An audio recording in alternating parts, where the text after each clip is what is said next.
this since the war in Lebanon in 2006. And I mean, it's just crazy what Israel's doing there too, because all eyes are on Gaza, but at the same time, every time that there is something happening in Palestine, Israel kind of uses a smokescreen to just assault Lebanon. And you kind of see that all the time, like, oh, Israel's bombing Lebanon again. Like, what the hell is going on there? And they're using this right now, shelling ambulances, shelling hospitals, shelling civilian targets, using white phosphorus munitions and blocking like fire departments from going to put out fires that are caused by these white phosphorus bombs. Complete insanity going on there. Rania, I want you to talk about what is happening on the ground, what has been happening over the last 6 weeks or so, and also just give us like a broader historical context to this border conflict. So since October 8th, for the last 37, are we 37 days into the genocide? Since October 8th, there has been a war in southern Lebanon between Hezbollah and Israel. As soon as Israel began its war on Gaza after October 7th, Hezbollah started firing at Israel to alleviate pressure on Hamas in Gaza. And the thinking there is to redirect part of the Israeli military apparatus to the north, because Hezbollah is part of what's called the resistance axis. I would even say that Hezbollah is sort of like the leader of the resistance axis, at least militarily at this point. And it started out about like 5 kilometers between each border. They were firing on each other, each side. It was a tit for tat escalation, sort of another, one notch up the escalation ladder, very, very gradual. A couple weeks in, it went to 10 kilometers. Then a couple weeks later, it went to 20 kilometers. And then actually just this weekend, Israel fired at an area of Lebanon called Zahrani at a truck, an empty pickup truck. And that was 40 kilometers into Lebanon. So that was another escalation. And in that time, Israel has killed journalists intentionally. That's what Reporters Without Borders determined, that it deliberately targeted journalists, and it killed a Reuters correspondent. And on top of that, they recently escalated, actually about a week ago, they fired at a couple of cars that were driving. Actually, a lot of people in Beirut, they go south during the weekends, or not south, they go to the villages during the weekends. And a lot of people live in the south. Like I have a mountain village. A lot of people from my village work in Beirut or live in Beirut, and then they'll go spend the weekend in their village home, right? That's like a pretty common thing that happens here. So this family was leaving their house in the south to go back to Beirut, like most people do on Sunday nights. And the Israelis targeted them with a drone and killed a grandmother, and the mother, I think, later died, and 3 children, 3 daughters.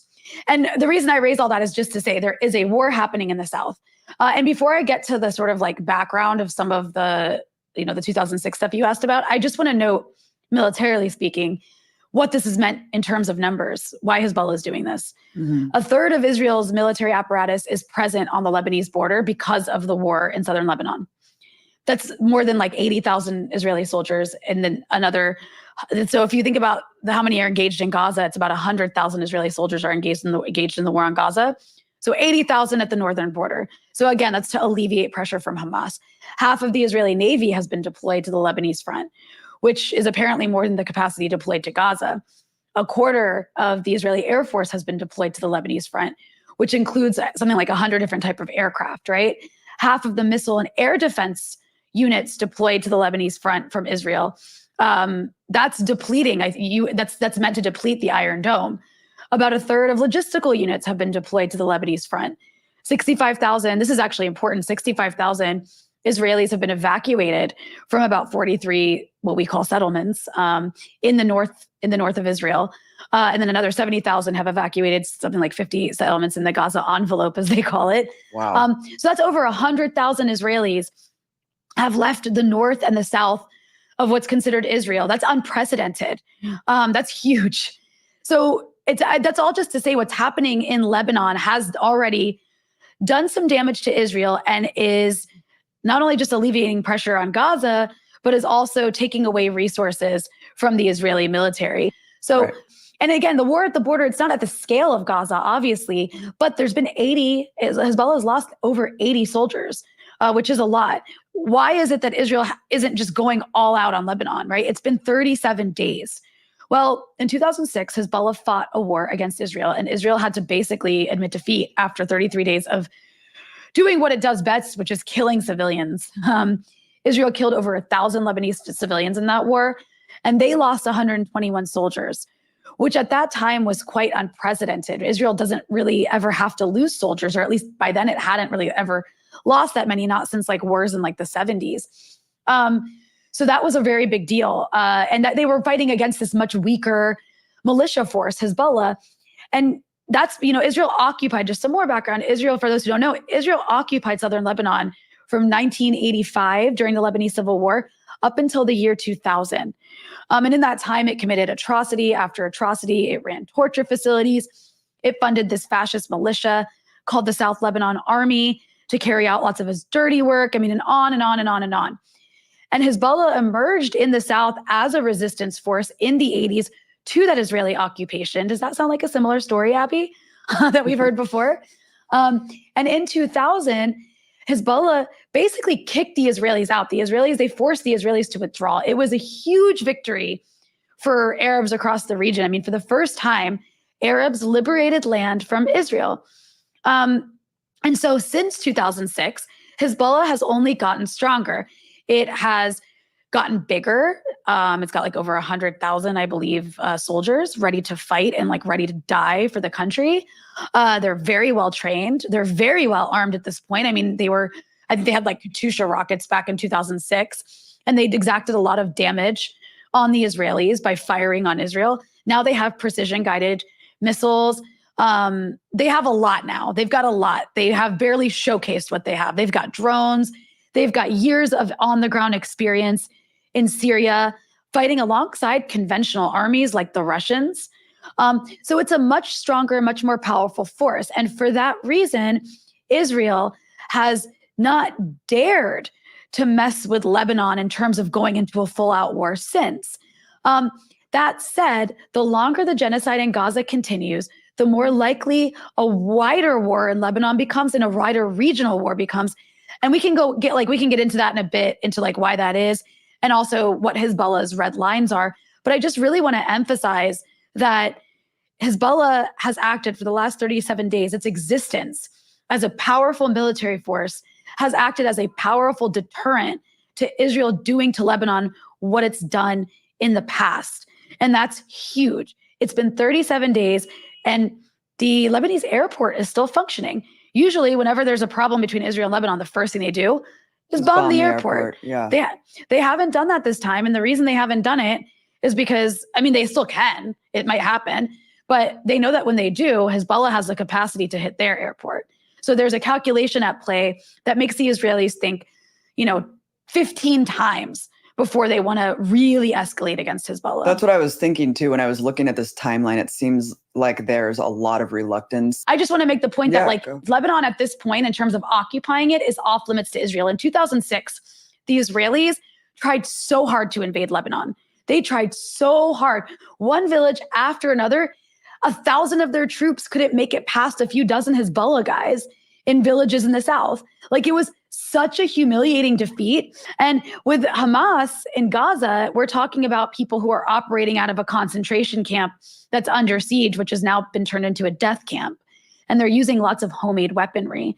With Hezbollah, it's a much different situation. You're talking about what amounts to an army operating in a country that is not under siege, that has lots of access points to get stuff into the country, and that has weapons coming from outside. So again, a completely different ballgame. So Israel, as much as it would love to occupy so much of Lebanon, it just can't. Right. The fact that Hamas is like retrofitting like things that Israel uses to try to terrorize them and shoot it back at them. And then, just the complete loss of an actual ability to have a ground game. The cowardly nature of Israel to just like assault people from the sky and just kill civilians en masse, and just how scared they are to actually go in and fight people.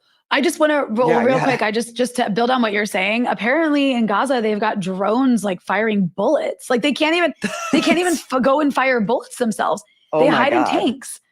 They hide in tanks and then just like fire bullets from drones. Like, it's the most cowardly thing imaginable. It's insane. So let's talk about Hezbollah, because you mentioned that it's a completely different group, and it is like well stockpiled. It has an official military, and it does have help from the outside. But of course, that's where you get this huge fear-mongering campaign from the likes of people like Mike Pompeo, who say that Hezbollah is a threat in South America. Of course, everything is to shadow box Iran.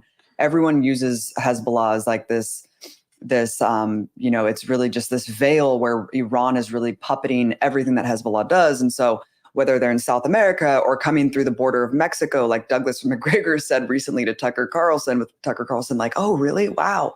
Or of course, Mossad is out there warning that Hezbollah is going to launch terrorist attacks all across Europe. It's just bizarre. It's like this ubiquitous, like all-encompassing terror group that exists worldwide. Talk about what Hezbollah really is, because similarly to Hamas, it is a political party with a military wing. It has representation in the government. It's not a terrorist organization.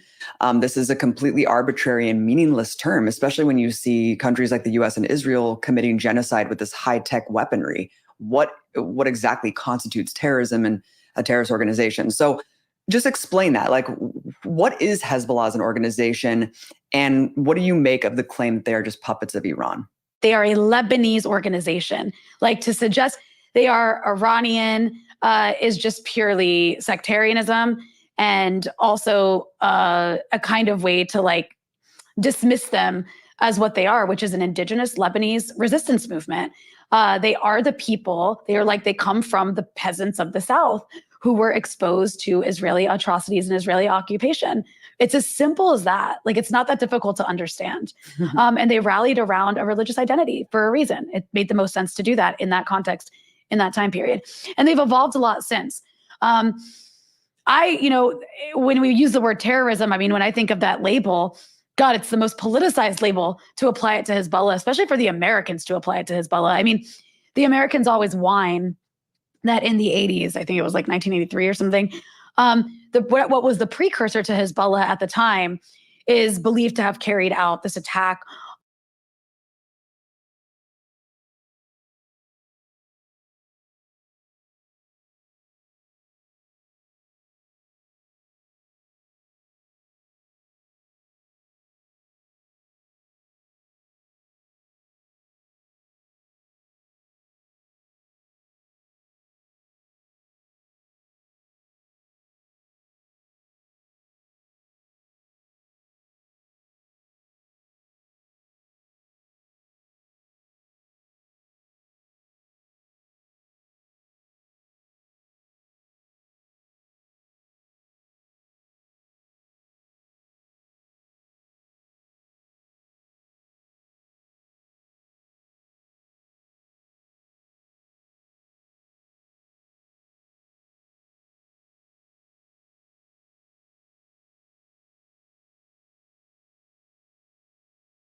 now former chief of staff at the CIA and Department of Defense, Jeremy Bash. He's an NBC News national security analyst and Pentagon reporter for Politico, Laura Seligman. Good to have you both with us this morning. So Jeremy, what is we talked to Admiral Stavridis last hour about the challenges that are going to be facing.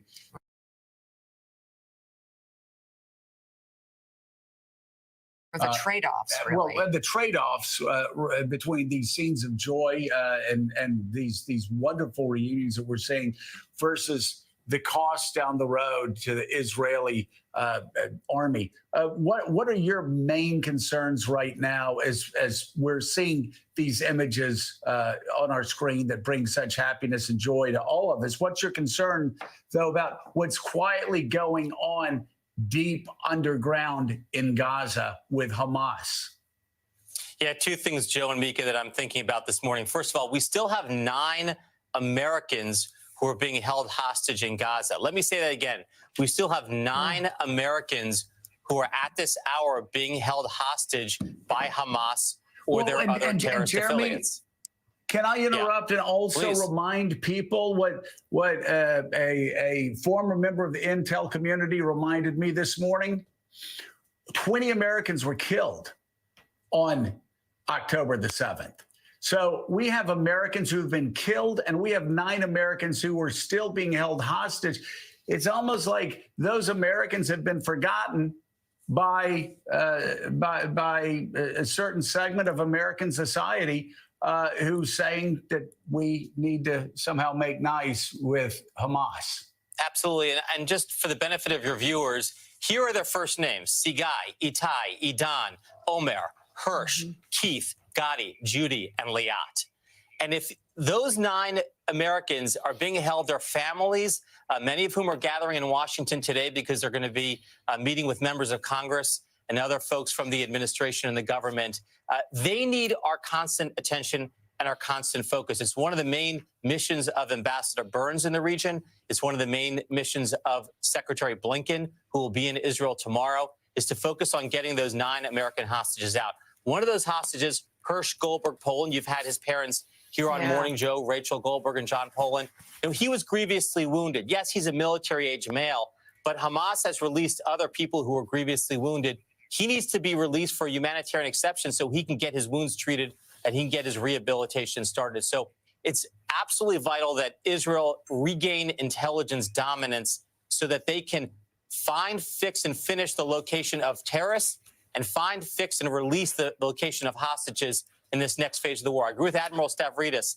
The moment of large-scale bombing campaigns from the air and standoff weapons is probably going to recede, and it's probably going to be a much more precision, intelligence-driven counterterrorism mission from here on out. Jeremy, obviously the United States has a big role to play into how this plays out going forward. You had yesterday the President of the United States saying 2 things a little bit different from each other. One is that we will not rest. We will not stop working until every hostage held by Hamas has been returned safely. That's one thing. On the other hand, he said Israel has to be careful not giving Hamas what it wants, which means civilian casualties, and them saying, hey, we're the victim in all this, Hamas. So how do you view the president's role here? How much pressure should he be applying to Prime Minister Netanyahu? Yeah, I think the president has struck exactly the right tone. He has said to the world that there's a moral clarity to this crisis. Israel was the victim. Hamas is a brutal terrorist organization that ultimately must be degraded. And if you care about peace, if you care about a 2-state solution, reconciliation between Israelis and Palestinians, you want Hamas defeated, because obviously Hamas would be an enemy of any Palestinian-Israeli peace process. And so I think the president has struck exactly the right tone. Yes, in private, there's going to be advice. There's going to be deconfliction. There's going to be discussion about aid corridors. There's going to be intelligence sharing. There's even going to be weapons sharing. And this is one of the reasons, Willie, why it's so important. I know we're going to turn to it, that Congress passed this aid package for Israel so that Israel can continue to take the fight to Hamas. We've essentially outsourced this terror campaign, this counterterrorism campaign, I should say. We've outsourced this counterterrorism campaign to Israel. We need them to have the intelligence. We need them to have the weapons. We need them to have the benefit of American support. On that note, Laura, you've been doing reporting this week on how the Pentagon says it has no money for the buildup of U.S. military assets in the Middle East. You write, in part, the military, like the rest of the federal government, is operating under a temporary funding measure that freezes spending at the previous year's levels. And because the Middle East troop movements were not planned, the Pentagon has had to pull money from existing operations and maintenance accounts, DoD spokesperson Chris Sherwood told you. Because DoD... Welcome to a very special edition of the Nick and CJ Show. I'm one of your hosts. I'm CJ. What's up, Nick? What's poppin', my friends and family? Welcome back. I told you guys we got a banger for you guys. This is the RBN doubleheader with you guys. If you guys missed it, make sure you guys check out our conversation we had with Glenn Greenwald on the replay after you finish watching this. Now, there's a lot. There's a lot to say there. I want to introduce our guest, Scott Ritter, but I am someone who I bust euphemisms. That's what me and CJ do. Like, I feel we are very mal-mannered in a lot of ways, but people think we're radical and aggressive because we don't use euphemisms. Euphemisms is used by the establishment. George Carlin explained this with soft language to soften the blow of their corruption, the true evil of the ruling class. You guys see how they call Hamas terrorists there? They reducing what that word actually means. Hamas are fighting for the liberation of the Palestinian people using the rules of engagement set by Israel. If you bomb hospitals, if you bomb over 100 UN workers, if you're killing record amount of children, and we covered this in the last stream, more than any other recent conflict by the hour, who's really the terrorist? If you're not willing to say that Israel and Zionism is terrorism, you're falling for the euphemism trick by the establishment. You don't want to say that because it may upset people. But if what Israel is doing is not terrorism, what is? Fighting for the liberation of your people?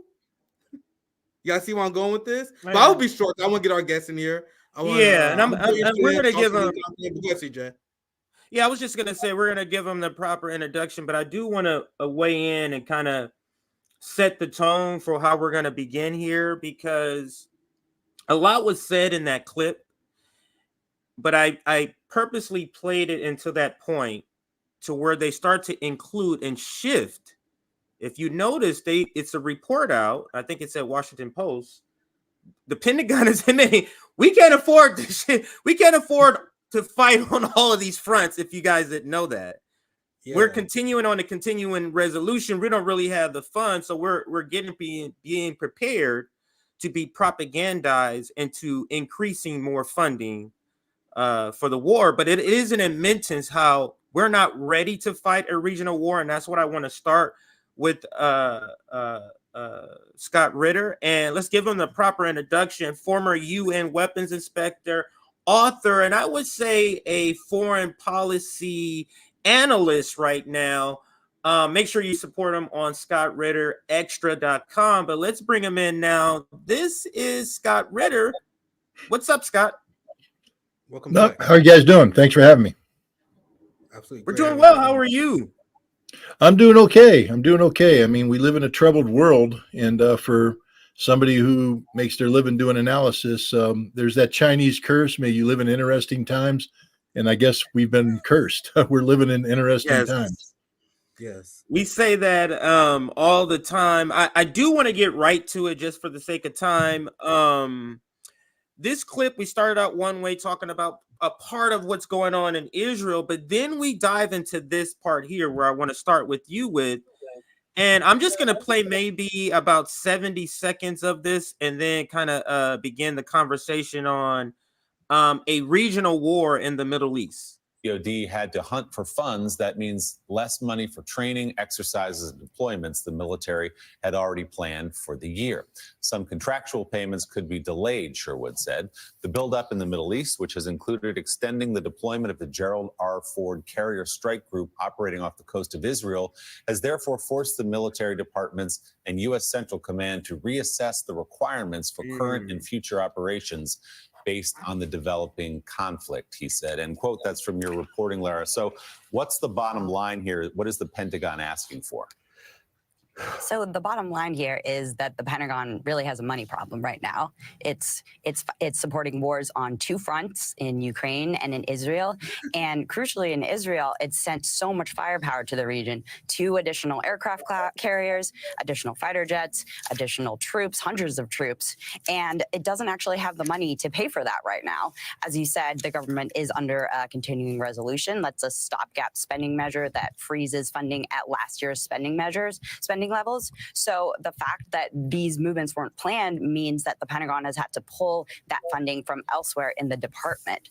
Now, the Pentagon is no stranger, of course, to operating under a continuing resolution. Unfortunately, this does happen almost every year, but now is just a particularly bad time for this to happen, with so much going on, so much on the Pentagon's plate, and it could get worse. If congressional dysfunction, this impasse lasts into April, all of the federal departments, including the Pentagon, are going to face another cut, a 1% across the board funding cut. And so there's going to be even less money for that. I should also say that there's so much happening right now that all these troops are under threat in the Middle East. We just saw on Sunday that there were 2 ballistic missiles that were shot by Houthi rebels close to the USS Mason, a guided missile destroyer that's operating there in the Gulf of Aden. There's been 73 attacks on U.S. forces in Iraq and Syria since October 17th. So clearly U.S. troops are putting themselves in harm's way, and it doesn't seem like there's going to be any resolution to this conflict anytime soon. So, Scott, you hear that, and I mean, it sounds like a pretty dire situation for Israel and the U.S., quite frankly. And I must, just as a lay person that would be watching this, what is the U.S. thinking? Like, what are we getting ourselves into, spreading ourselves this thin? It doesn't seem like a real plan or a real set goals of achieving. But what is your take on all of that you heard there in that clip? Well, first of all, let's start off by the fact that the defense budget is in the vicinity of $800 billion a year. That's a lot of money. Right. So let's stop talking about running out of money, okay? The Pentagon gets an awful lot of money. The other thing that nobody's talking about is the Pentagon has failed its 6th consecutive audit. The Pentagon has assets of around $3.3 trillion. It can't account for 65% of them. They don't know where it is. Now, obviously, some of this stuff exists and all that, but the last thing we need to do to solve the Pentagon's problems is throw more money at it. I'm just being straight up honest here. The other thing you have to realize is even with all this military deployment that we have, it doesn't make a difference because the Pentagon today can't win a war against a major opponent. All the money that we put into it, all the investment and such. Let's look at Ukraine right now.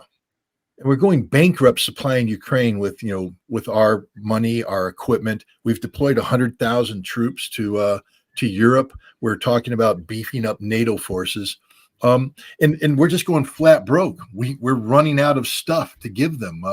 We can't produce enough artillery ammunition to sustain the operations. Meanwhile, Russia, on the other hand, this past year has mobilized 600,000 troops to fight in the special military operation. They've also mobilized an additional 600,000 troops to expand their military from 900,000 to 1.5 million. Why? Because they want to invade? No, because we're expanding NATO.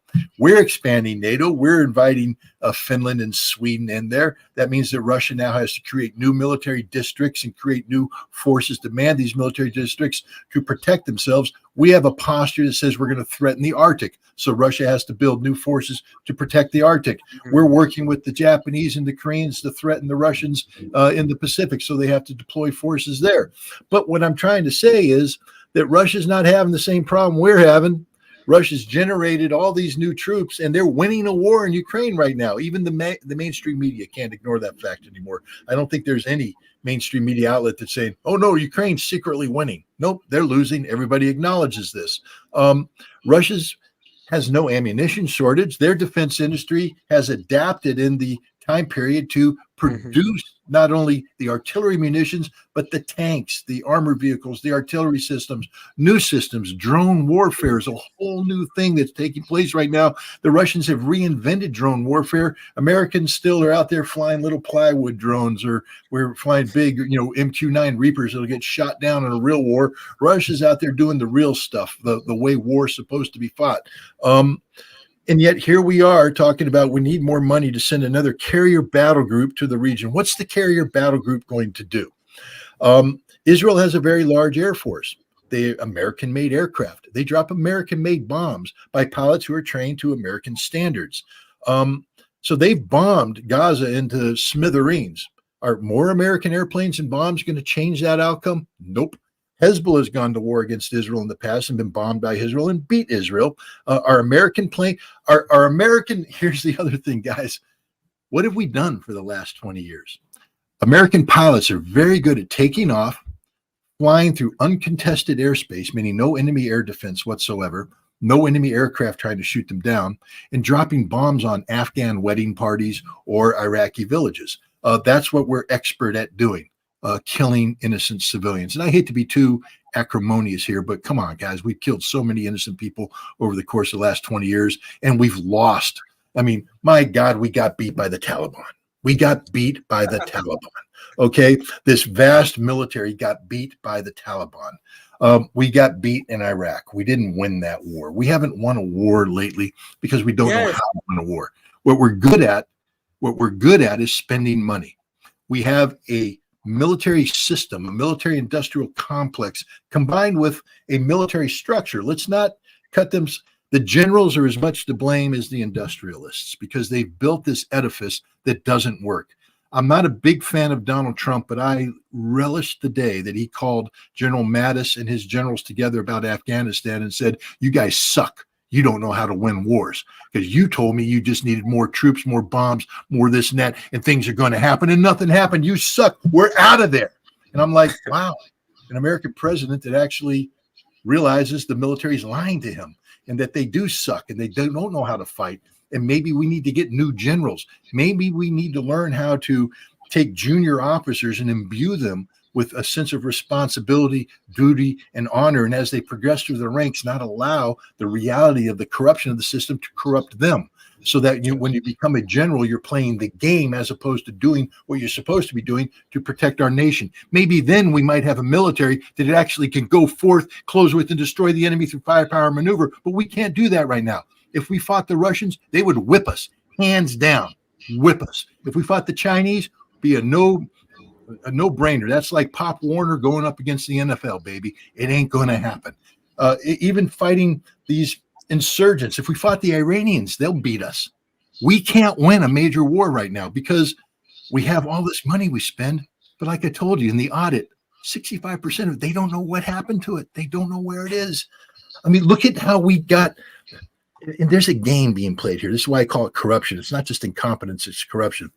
Congress said, we don't have any money to give to Ukraine. So what did the Pentagon do? Oh, we made an accounting error. And suddenly we have hundreds of millions of dollars of stuff available. We just found it. It's here. Let's give it to the Ukrainians. And we don't need congressional approval. They lie, they lie, they lie, they lie. That's the bottom line. They lie. Now, I would like the U.S. Congress to function the way it's supposed to. I would like the U.S. Congress to pass budgets when they're supposed to. I would like the United States of America to function the way the Constitution envisioned. And if I were in the military, I certainly would appreciate not operating off for one continuing resolution after another, because you can't do any long-term budget planning. It's actually more expensive the way, because right now when we buy weaponry, when we purchase things for the military, we're paying top dollar because we can't program it down the thing. So it's just wasteful all over. You would get fired from any job you had if you behaved in your employment the way the military behaves, if you handled money the way the military handles money, if you lost things the way the U.S. military. If you're supposed to produce Porsches and I come to buy the Porsche and I can't, it doesn't turn, the tire's flat, the wheel falls off. You haven't produced a Porsche, you produce a piece of junk. The U.S. military is supposed to produce the finest combat force on the face of the earth.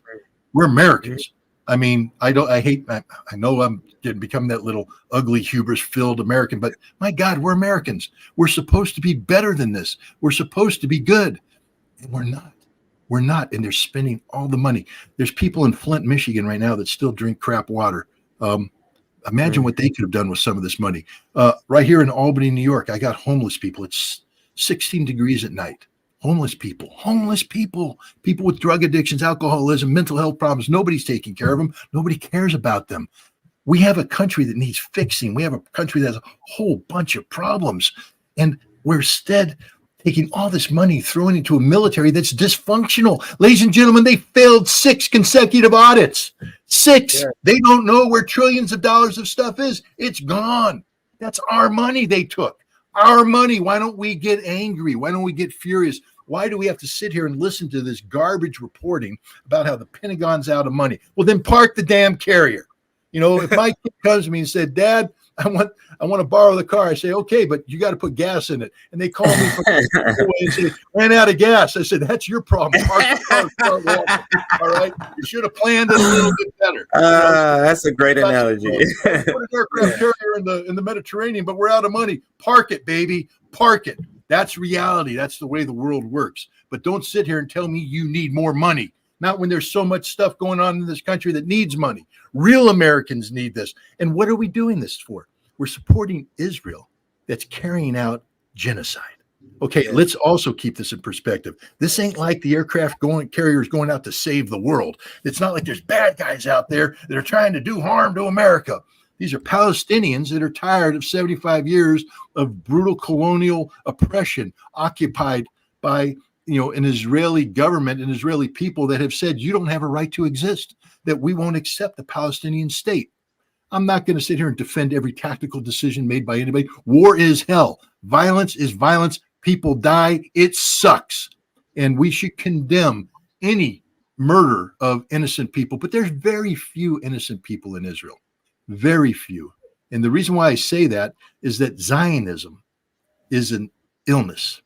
It is the ultimate expression of racial supremacy, of ethnic supremacy, of genocidal endorsement. Because Zionism says that because somebody wrote something in the damn Bible thousands of years ago, that suddenly all this land where millions of people live on doesn't belong to them anymore.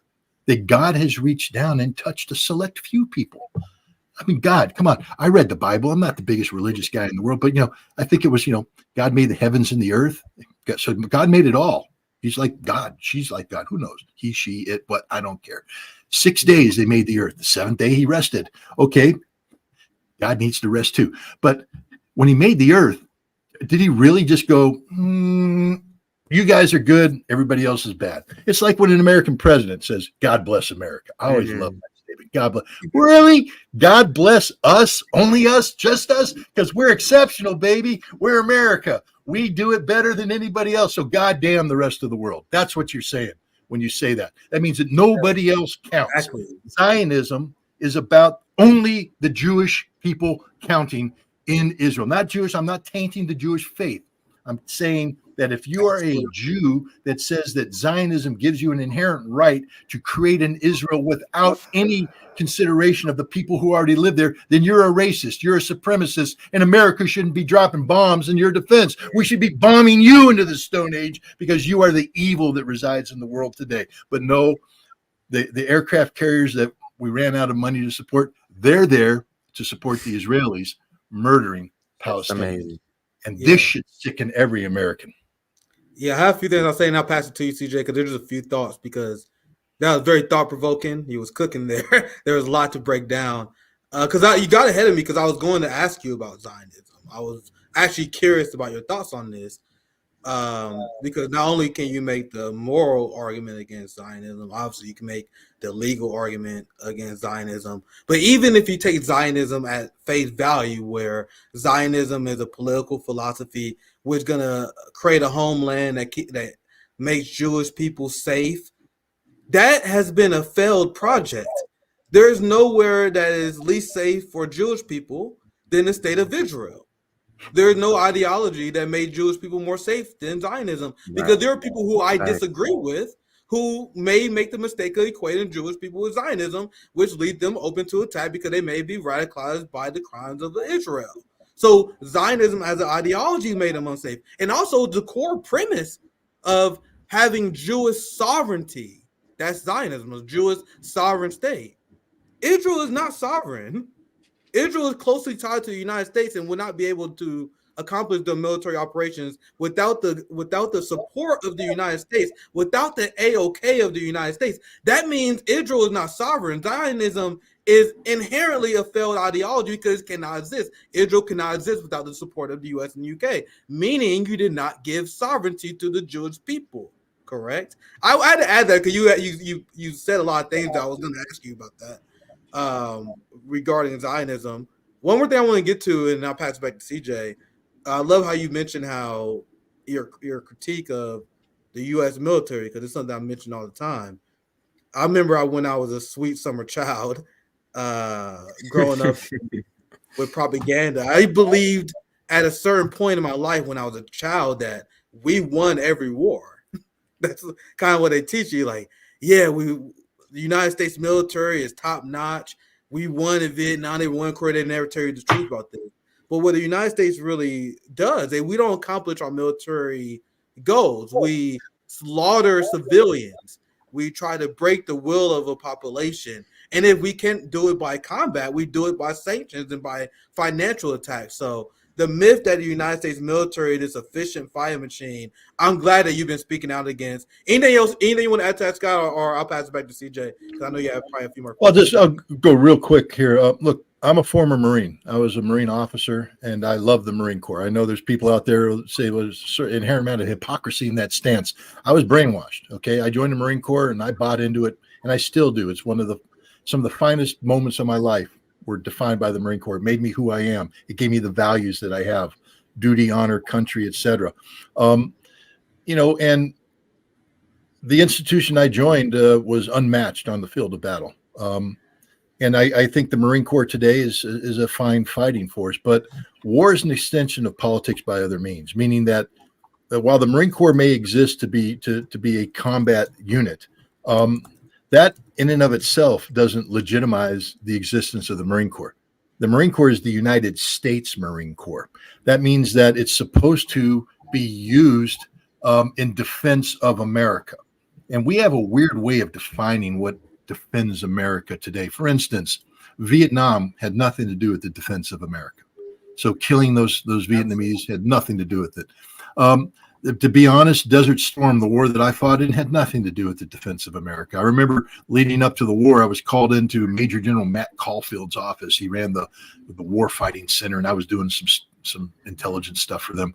And he said, "What do you think about this?" And I said, "Sir, we're fighting the wrong Arabs." He said, "What do you mean?" I said, "The Iraqis are the good guys in this fight. The Kuwaitis and the Saudis are the bad guys. Let me tell you about slant drilling. Let me tell you about how the Kuwaitis were dumping oil on the market to suppress the price, to raise the price of oil so that, to lower the price of oil so that Iraq couldn't make the money to pay their debt, trying to collapse the Iraqi economy and all that." I mean, we're on the wrong side of history here. And yet we went to war and we killed a whole bunch of Iraqis for that. 9/11.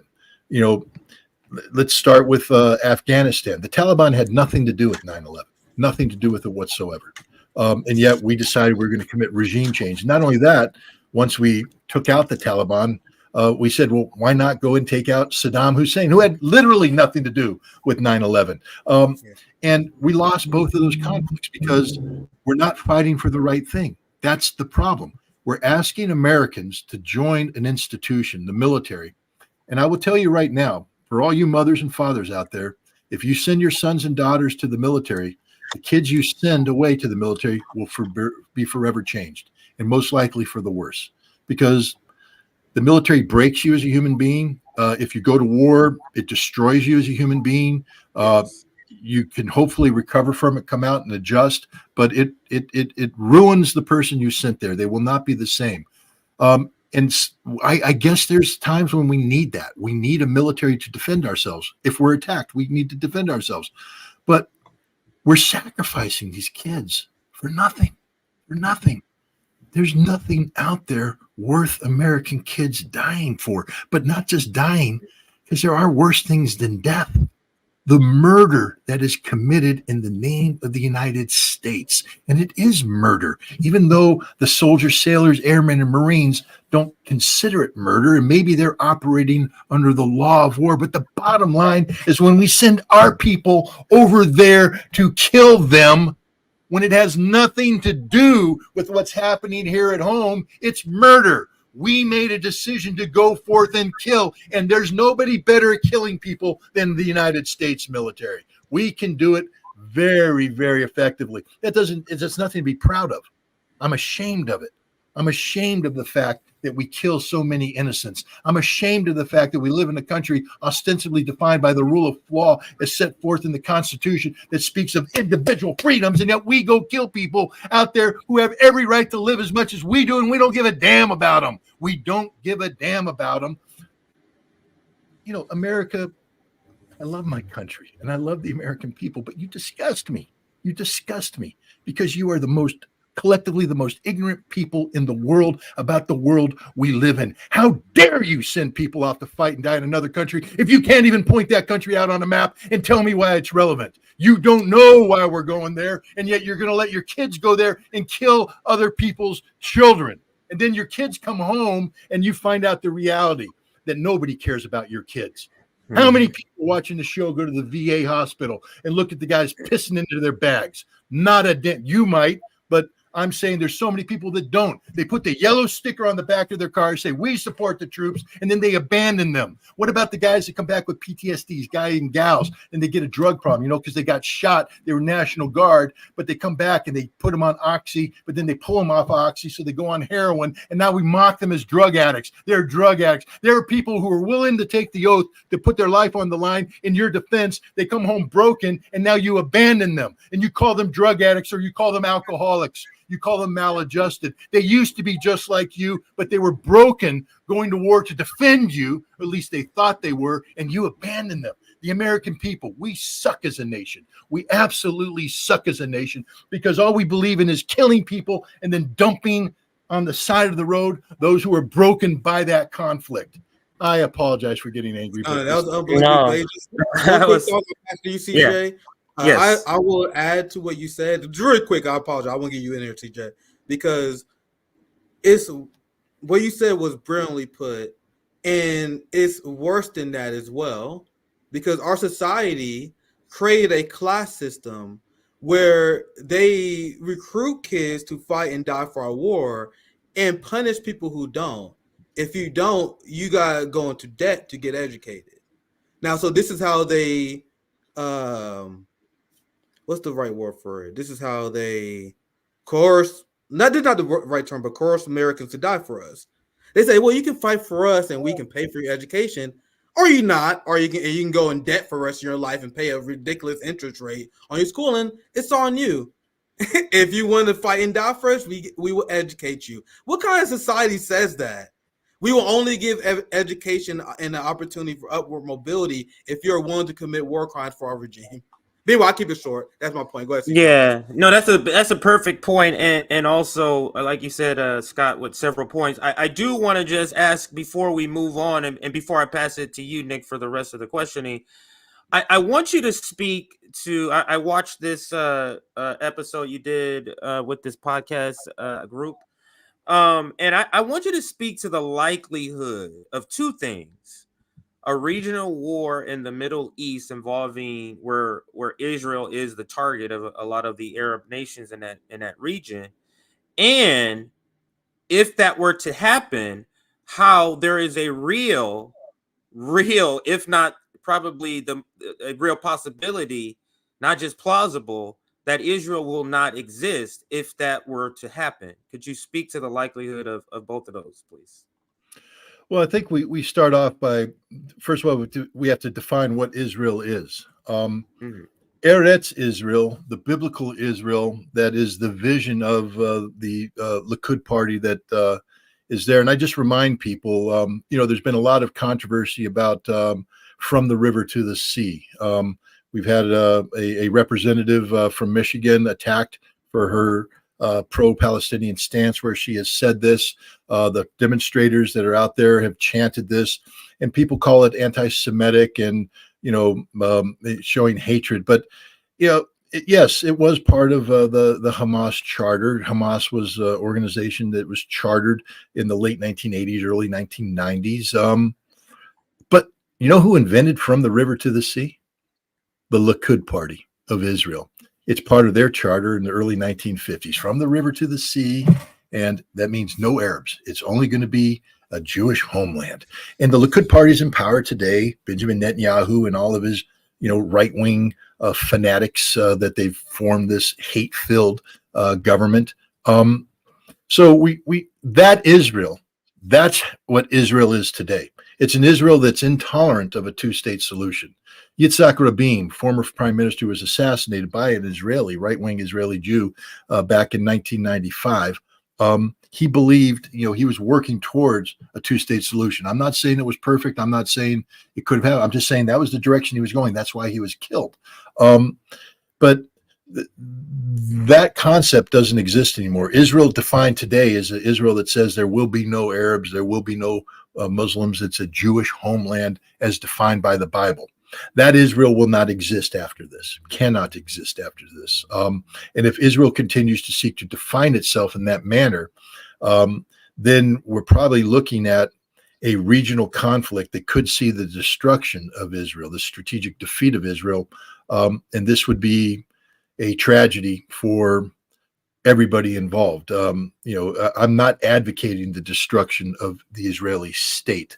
What I am saying, though, is that Yitzhak Rabin spoke of a two-state solution. There's some people out there who are smarter than I am. Eva Bartlett is very intelligent on this issue, and she said that the two-state solution is not practical. It can only be a one-state solution.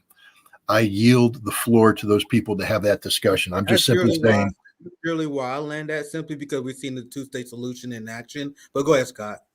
Yeah, I'm not advocating for anything. I'm saying that the Palestinian people need a homeland, whether it's a part of a two-state solution that's viable or a one-state solution. They need a homeland, and nobody's out there advocating for them but Hamas today. That's the reality.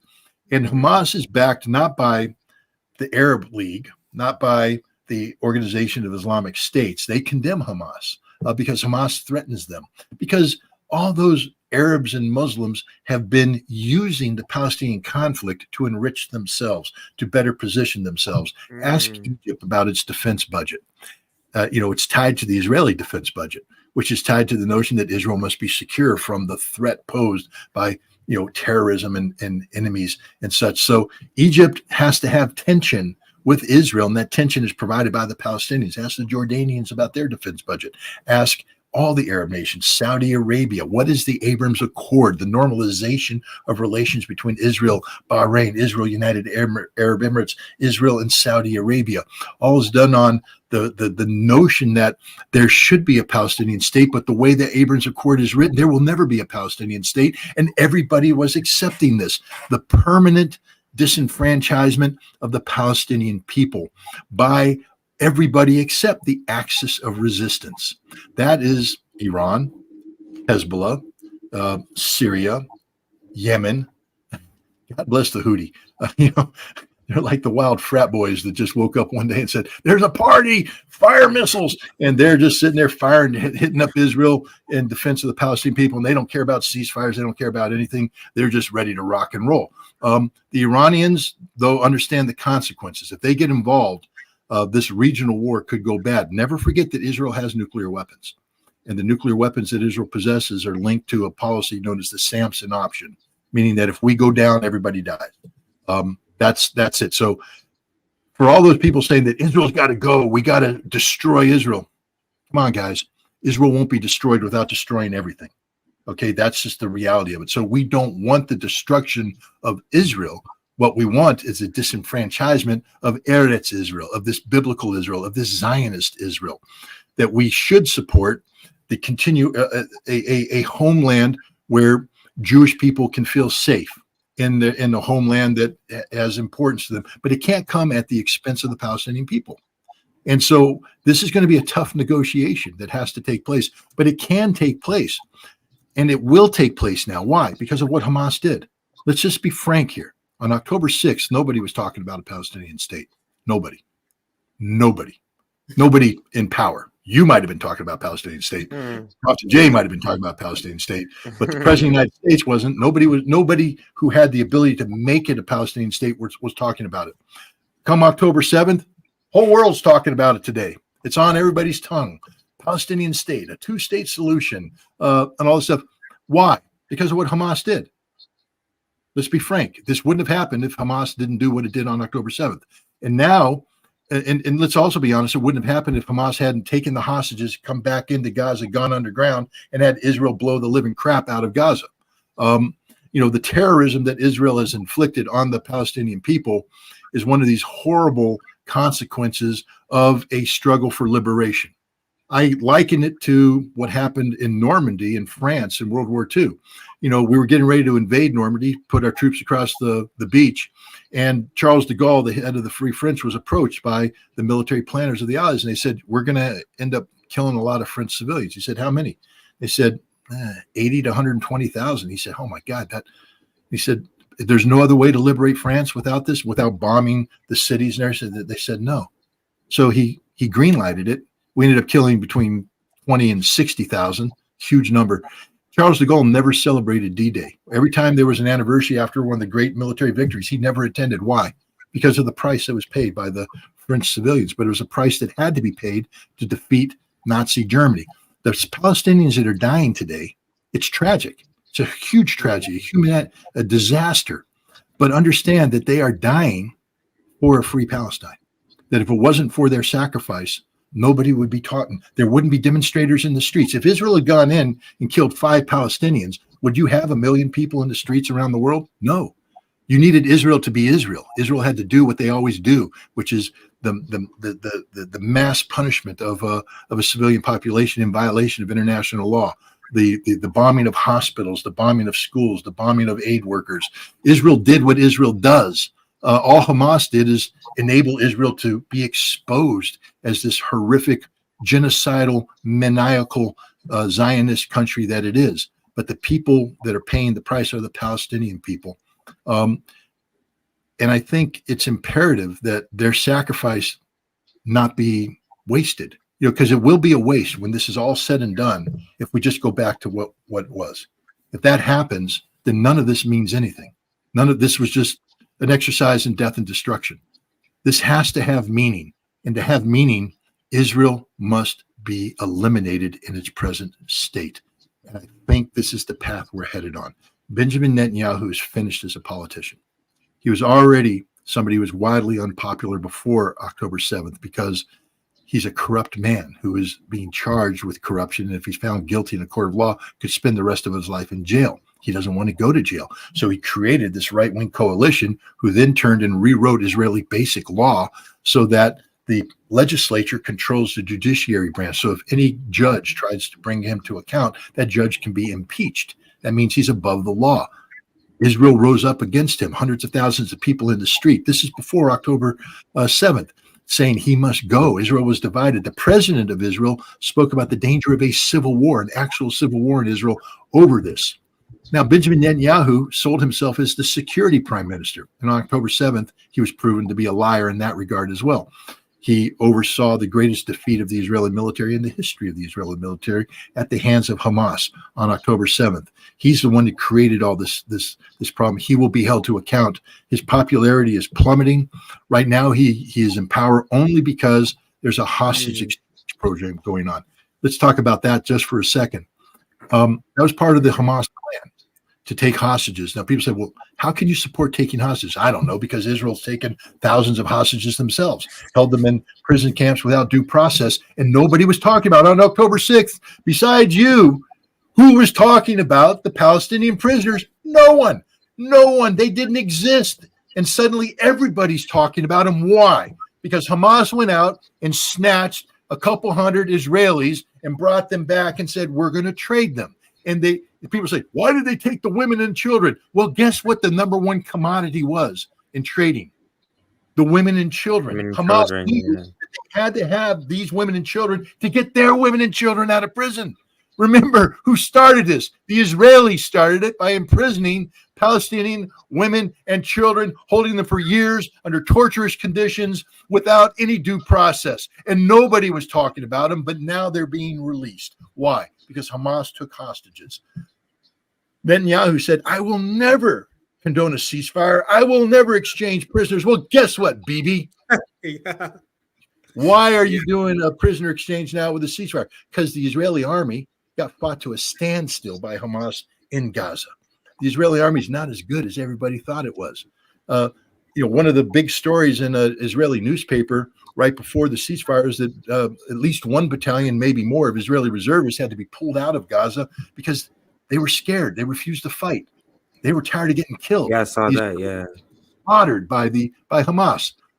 It's a death of 1,000 cuts. It's not like big battles like being fought in Ukraine, but the Israelis are not winning that fight. They were fought to a standstill. And so Netanyahu agreed to a ceasefire so he could at least preserve his political viability by bringing hostages back. But this is a Hamas plan, not an Israeli plan. Hamas said we want the world talking about a two-state solution, or at least a Palestinian statehood.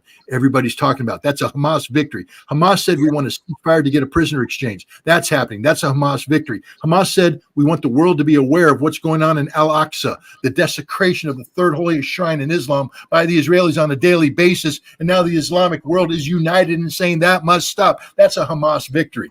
So, gosh, guys, how can you not be supporting Hamas in this? I mean, I know people say it's a terrorist organization and all that, but everything that I just articulate isn't a terrorist objective. Wanting a free and independent Palestinian state, how is that terrorism?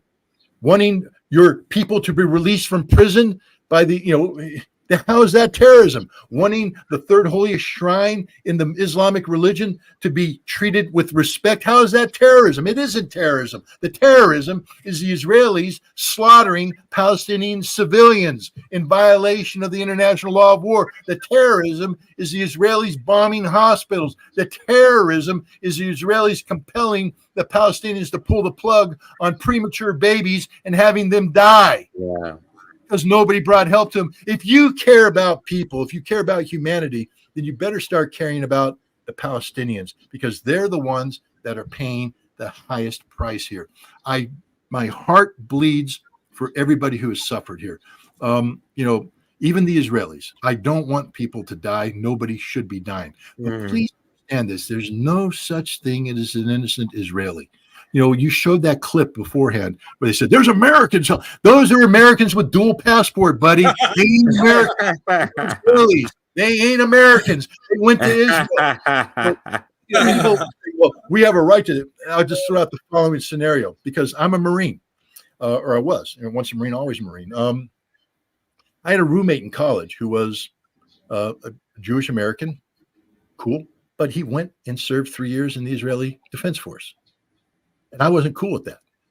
I was in the Marine Corps commissioning program at the time. And I talked to him about it. I said, you're not an American. He said, I am too. I said, no, you're not. You served in the Israeli army. No. American Israel said, they're not. You see, I was in college in the early 1980s. In 1982, there was an incident, you might remember this, where the PLO, Israel invaded southern Lebanon. They surrounded Beirut. By the way, guys, CJ, feel free to leave, because CJ just had a hard out. Feel free to continue, Scott. Just let you guys know. CJ, thank you for joining us. Make sure CJ will be back. We got Mark Kimberly tomorrow. So CJ had a hard out. But sorry, continue, Scott. Continue. I apologize that I. No, you're all good. You're good. Well, anyways, the point is, the Marines were sent in to create a barrier, a buffer between the Israelis and the PLO so they could be evacuated. And the Israelis sent 3 tanks to the Marine lines. They're trying to cross the Marine lines and get to an advantageous position. A Marine captain wouldn't let them pass. And when they tried, he jumped up on the tank. And when they continued to try, he pulled his pistol, chambered around, and said, I'll blow your brains out. Stop. And he was serious because he's a Marine. And they stopped and all that stuff. And then later on, they said they smelled alcohol in his breath. They're trying to say that he was crazy and they had sympathy for him, etc. But I said, Rick is my roommate's name. I said, if you'd been in that tank and I was the Marine, an American, not you, you're an Israeli at this point in time. I'm on that tank and I'm pointing the pistol at you. Would you shoot me? Would you shoot an American? Because you say you're an American. Would you shoot an American? Because now you're an Israeli. And if you shoot me, you understand you just committed murder against an American. You're a murderer. You can't hide behind any. You can't call yourself an American and kill an American. If you serve in the Israeli army, you are not an American. End of story. Finished. Done. Goodbye. You cannot serve in another army and another armed forces and say you're an American. An American defends America. Where's the American uniform? The American flag, takes the oath to the Constitution. And if you're in the Israeli army, you ain't doing that. And don't tell me that there would never be a situation where American and Israelis could come to blows. Hey, the USS Liberty, Israel attacked it, tried to sink it, killed a bunch of Americans in 1967. And I just gave you an incident in 1982 where an American had to jump on a tank and put a pistol against an Israeli officer's head to stop the tanks from violating an agreement.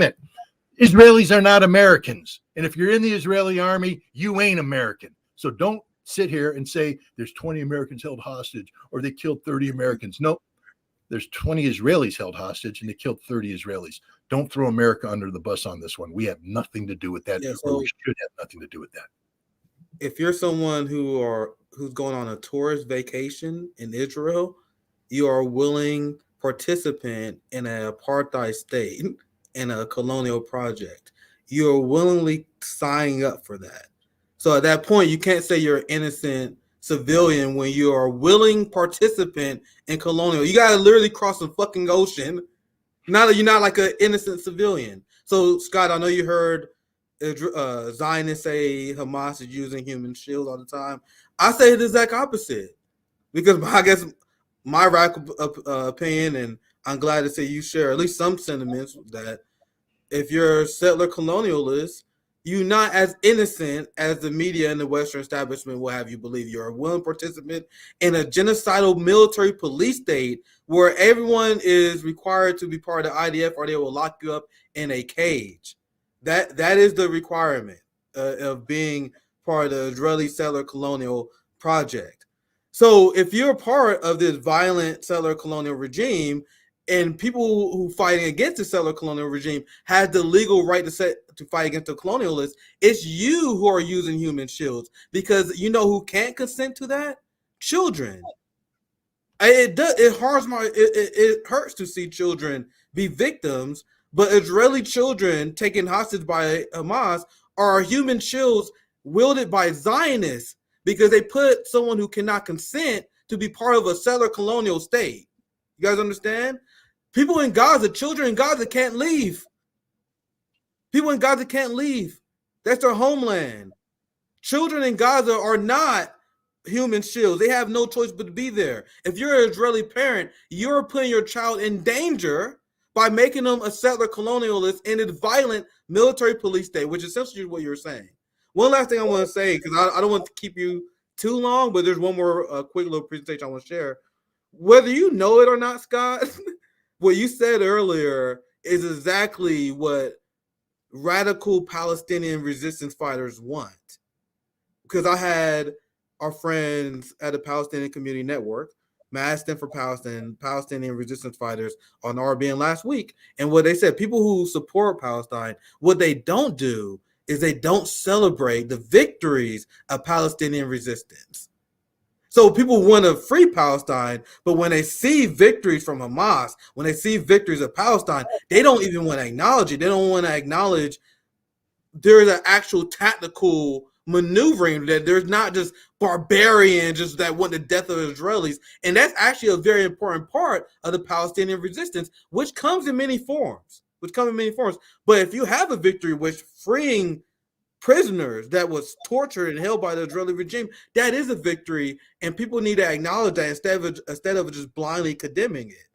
And I know I'm ranting here a little bit, but I have respect for people who are generally pacifists, you know what I mean? But I'm not a pacifist. I know you've mentioned that before. I'm not a pacifist. But if you make the personal decision to not engage in violence, even if that means that you're harmed, there is a part of that is admirable.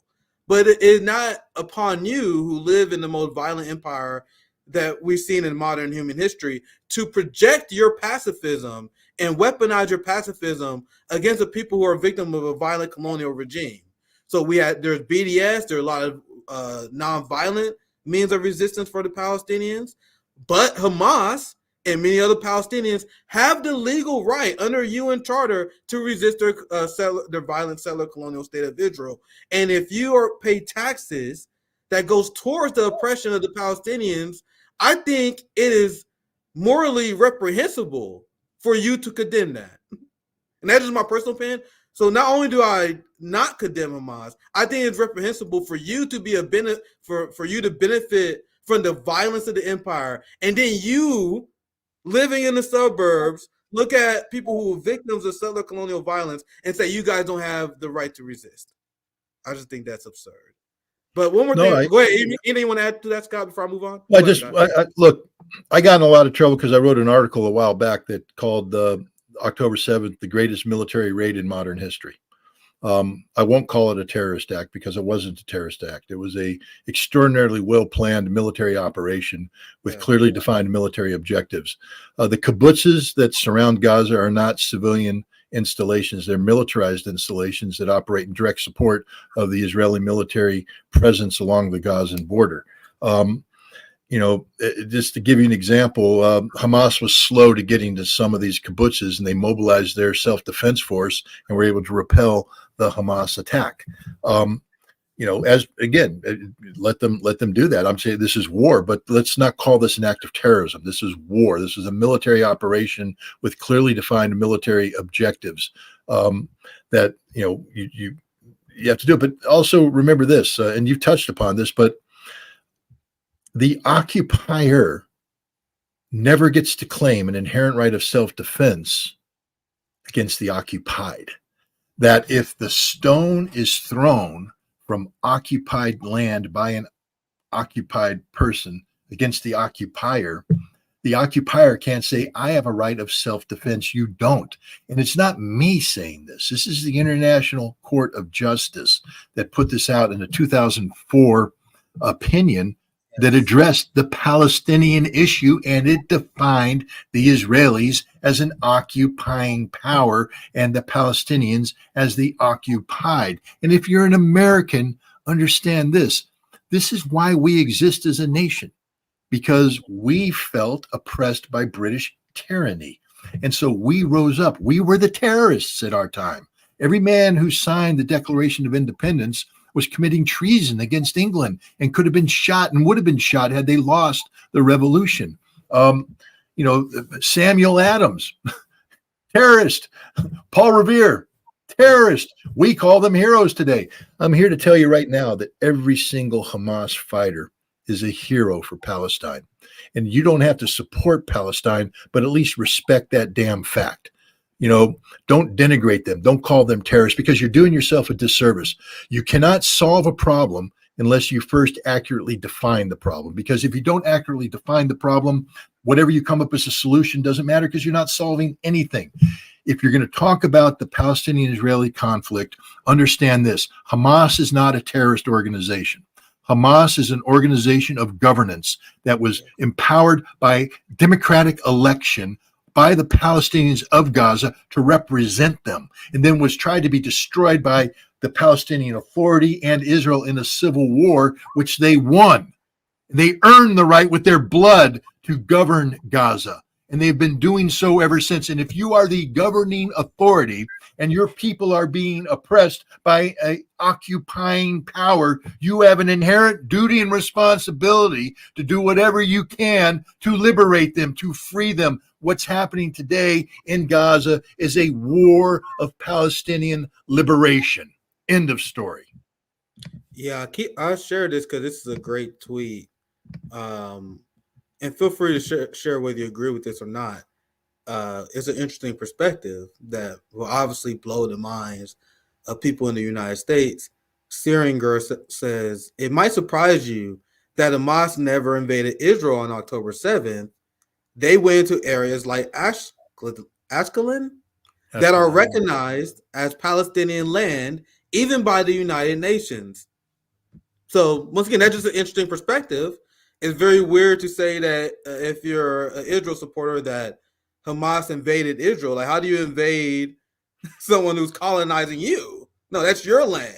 So I'll bring this up just to back up your point, because you say it's not a terrorist attack, it's a successful military operation, which is true. The Israeli intelligence was embarrassed.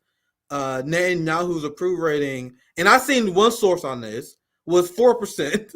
Like, can you imagine? Scott, do you remember after 9/11, George Bush had like an 80% approval rating?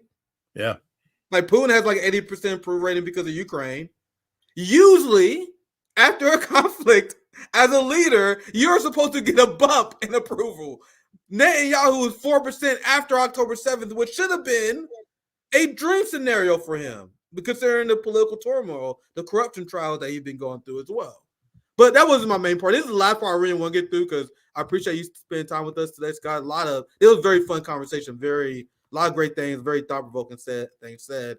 I want to talk about more about Ukraine, but we may say that for next time, because the whole thing about the liberal establishment, like Morning Joe now admitting that people like us was right the entire time. Now they calling for a different approach to Ukraine. That's how they phrase it. We need a different approach, a different win strategy. Anyway, we get to that next time, because that's a lot to cover.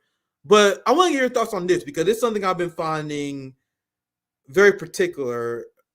There's a psyop going on to join hands with Zionism to import their fascist ideology in our country, which they already been very successful at importing their fascist, anti-free speech Zionist ideology. Look at how Ron DeSantis and many on the right who claim to support free speech, they banned BDS in Florida. Like they ban the right to assembly. They do all these things against free speech on behalf of a foreign power. And that's because Zionists, that's because AIPAC buys them off. You have a direct interference by a hostile foreign power to negatively, you can make an argument that we never had these values, but let's make it simple. Let's say we had these values of free speech, democracy. You have a hostile foreign power that believe in a fascist ideology that's doing everything they can to import that to our country, and people don't see that as a threat. Because now they're doing this thing, I don't know if you've seen this or not, Scott, where they're saying Jewish students feel unsafe on college campuses, mostly because they see other people protesting against their genocidal state they support. So there's this speech, and I actually mentioned this. I went a little bit out of order. What was that Chuck Schumer speech? I went a little bit out of order, but there was a speech done today. You guys see this is the CNN story where Mitch McConnell praised Chuck Schumer's speech. When I mentioned, it was like breaking news that Chuck Schumer was going to do this speech addressing anti-Semitism because they just try and manufacture consent around cracking down on the consent. Once again, this is fresh out the press here. This is 3 hours ago. I found it shortly before our stream. You had the U.S. House of Representatives pass a resolution that essentially equated anti-Semitism with Zionism with anti-Semitism. You saw that Rashid Tlaib was just censured for quote-unquote anti-Semitism. So there's a coordinated effort by the establishment to tie Zionism with your opinion of Judaism, with a religion, which is absurd. One last thing I'll share, and I will get your thoughts on this, and I have one more quick presentation, and I'll get you out of here. I've been covering this for a while. People watch RB, and this is like an ongoing series where I've been covering how they've been manufacturing consent, trying to pressure people to turn against free speech. And you had right-wingers that locked hand with liberals that's saying that college campuses are not doing enough to crack down on people who stand up for Palestine. And the initial reaction from people like Harvard and UC Berkeley was, what will you have us do? Like, aren't we supposed to be institutions of free thought? And then after taking immense pressure, you have Harvard and a lot of institutions taking steps now. Now, this is what happens when you don't take the steps that Zionists want you to take. UC Berkeley sued for alleged unchecked anti-Semitism. Now, before I pass to you, Scott, I just want you guys to think, what does that even mean? What will you have UC Berkeley do? What the Israel supporters and Zionists want, they want these universities to ban pro-Palestinian protest. That is the heavy implication. But I ran enough. I want to get your general thought on the weaponization of anti-Semitism and this new push to silence the First Amendment rights of Americans. And it goes back to our point about Zionism, because they're actually silencing the speech of Jewish people. There are anti-Zionist Jewish people who are being silenced because of Zionism. You know, the ideology that's supposed to protect them. But I want to get your general thoughts. I know I went long there, but the general thoughts about the establishment weaponizing anti-Semitism to crack down on our liberties here. Any thoughts on that, Scott? Look, I'm somebody who believes that in free speech, and I'm sort of a free speech absolutist. I told you I'm a Marine, and you know, we take the flag very seriously. If you've ever watched Marines raise the flag in the morning and take it down at night, there's a whole ceremony attached to it. We have a flag manual. It's derived from the flag law. I'm somebody who believes that the flag is the living symbol of my nation and must be treated with respect at all times. Having said that, the Supreme Court of the United States, which is constitutionally empowered to make judgments pertaining to free speech, has said that burning the flag is an act of free speech. Therefore, no matter how I feel about the flag, I will fight and die for your right to burn the flag. I won't be happy about it. And if we go to a bar afterwards and get drunk, I'll take you out back and kick your ass. But while you're burning it, you have the right to do that. I'm somebody who believes that, you know, if the KKK wants to march through downtown Albany and they do it legally, they have a legal right to do it. I don't like what they're saying. I despise what they're saying. I might put a counter protest, but you can't say they have no right to speak. They do. It's despicable speech, but they have a right to speech. Now we come to the issue of this. And let me put it this way too. How do you educate people about racism in America if you don't allow Yes. both sides to be honest about who they are and what they are? How do you learn to despise the KKK? The best way to learn to despise the KKK is to listen to the KKK, because they condemn themselves with their hate-filled ideology. But if you silence it, then you allow somebody else to shape that narrative. I think everybody should be allowed to articulate free speech. There was a famous American Supreme Court justice that said you know what the antidote is for bad speech? More speech. Yeah. More speech, more speech, more speech. So now we have this very complicated, and it's not that complicated. You and I know it's not that complicated. Zionism isn't complicated. It's racism. It's pure racism, straight up.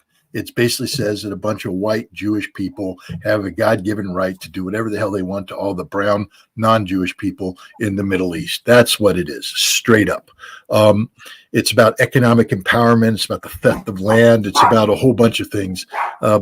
It's not anti-Jewish, first of all. The majority of the Zionists who created it were secular in nature. They weren't fanatic Jews. They were just doing it for money and power, etc. But the thing is, let's say we want to have a discussion about anti-Semitism. The best way to educate is to allow people to talk. How can we defend? Let's say I'm a Zionist. How can I defend Zionism if I'm not even allowed to debate it? If the debate is, hi, I'm Scott Ritter, I'm here to argue the Zionist side, Zionism is good. And to debate me is nobody, because you're not allowed to talk about it, because to debate Zionism makes you anti-Semitic, which apparently is now a crime in America. First of all, to be anti-Zionism is not anti-Semitic. Anti-Semitism, and again, we can get into, our Arab Semites, yes, of course, but we know what anti-Semitism means. It means anti-Jewish. That's how it's used. That's the way it's used. So if you're anti-Semitic, and my dogs apparently are agreeing with me at this point in time, if you're anti-Semitic, it means you're anti-Jewish, straight up. But to be anti-Zionism isn't to be anti-Jewish at all. To be anti-Zionism isn't to be anti-racism. It's to be against this racist enterprise that's using Judaism as a vehicle to commit crimes against other people. And we should be allowed to debate this, to discuss this. We should allow, especially on college campuses, for a free exchange of ideas. What are the Zionists afraid of? That they can't articulate an adequate defense? Are they afraid that if people who are opposed to Zionism have a chance to speak out, that they might actually attract more people? Gosh, we're in a democracy. Isn't that how it's supposed to work? The person that can articulate better ideas attracts more people. I get more votes than you, and I win. But no, Zionism doesn't want that. They're afraid that if anybody comes out, and if you get a Max Blumenthal or Norv Finkelstein, or you get somebody who's articulate and Jewish, and they come out and use facts properly, that they'll crush the Zionists, and they don't want that. They're afraid of that. So what they say is any criticism of Zionism is anti-Semitism, which makes it hate speech. And now we're running into a very dangerous area here, because if this resolution became a law, and we have courts that stop defending the Constitution because they've been bought out by a foreign entity. And I don't want to go too far, but we need to talk about this. What is AIPAC, the American Israeli Public Affairs Committee? But what it really is a foreign intelligence operation designed to buy the American Congress. Everybody got up in arms about the allegations that Russia was using the Republicans to steal an election in 2016, but nobody complains that Israel buys every single election that takes place in America, that Israel not only owns Congress, they pledged $100 million for this election, Scott. Yeah. I did $100 million. They own Congress. Why do you think the current Speaker of the House, Mr. America, by the way, I'm American, man. I'm God-fearing American. I love America. Make me the Speaker of the House. I'm American. My first resolution as the American Speaker of the House is more money for Israel. What the hell? What the hell? I thought you said you're American. There's people in Flint that have bad water. There's homeless in San Francisco. There's a whole bunch of problems where Americans need money. And the first thing you do is give more money to Israel. Why? Because you're bought and paid for by Israel, pal. You're an Israeli agent. And it's time we start to treat AIPAC as the foreign entity that it is. They must register under the Foreign Agent Registration Act. The Israelis, Edward Snowden said this because, he's a man who read the things. What was the number one intelligence threat against America? Not the Chinese, not Israel. Israel spies on America all the time. America is not Israel's friend. We are a tool used by Israel for Israel. We exist only to do things for Israel. When we become inconvenient, they just did. Dennis Kucinich, who was a great American politician from Cleveland, he was the mayor. Then he became a representative in Congress, a big supporter of Palestinian causes. What did AIPAC do? They got him redistricted. They gerrymandered his district out of existence so he could no longer serve. That's we let Israelis, Zionists, terminate the political career of an American representative who ably represented the 800,000 people who were in his district who supported him. But no, American democracy cannot be allowed to exist if it ends up articulating something that is critical of Israel. Israel owns America, ladies and gentlemen. Now, that's not anti-Semitic. I'm not asking anybody to go out and burn down a synagogue or commit violence against Jews, just the opposite. Please, if anybody articulates violence against Jews, be the first person out there to defend the synagogue, to defend the Jewish Culture Center, to defend Jews. If there's a Jewish student on campus who is afraid, escort them to class. Make sure that they don't feel afraid. Make sure they feel welcome. Welcome them because they are not the enemy. Jews are not the problem. Zionists are. There is a difference between the two. And Israel is not a Jewish state. Israel is a Zionist state that is seeking to destroy American democracy. And what they just did in the U.S. Congress is a direct affront to the American Constitution, that document that defines who we are and what we are as a people.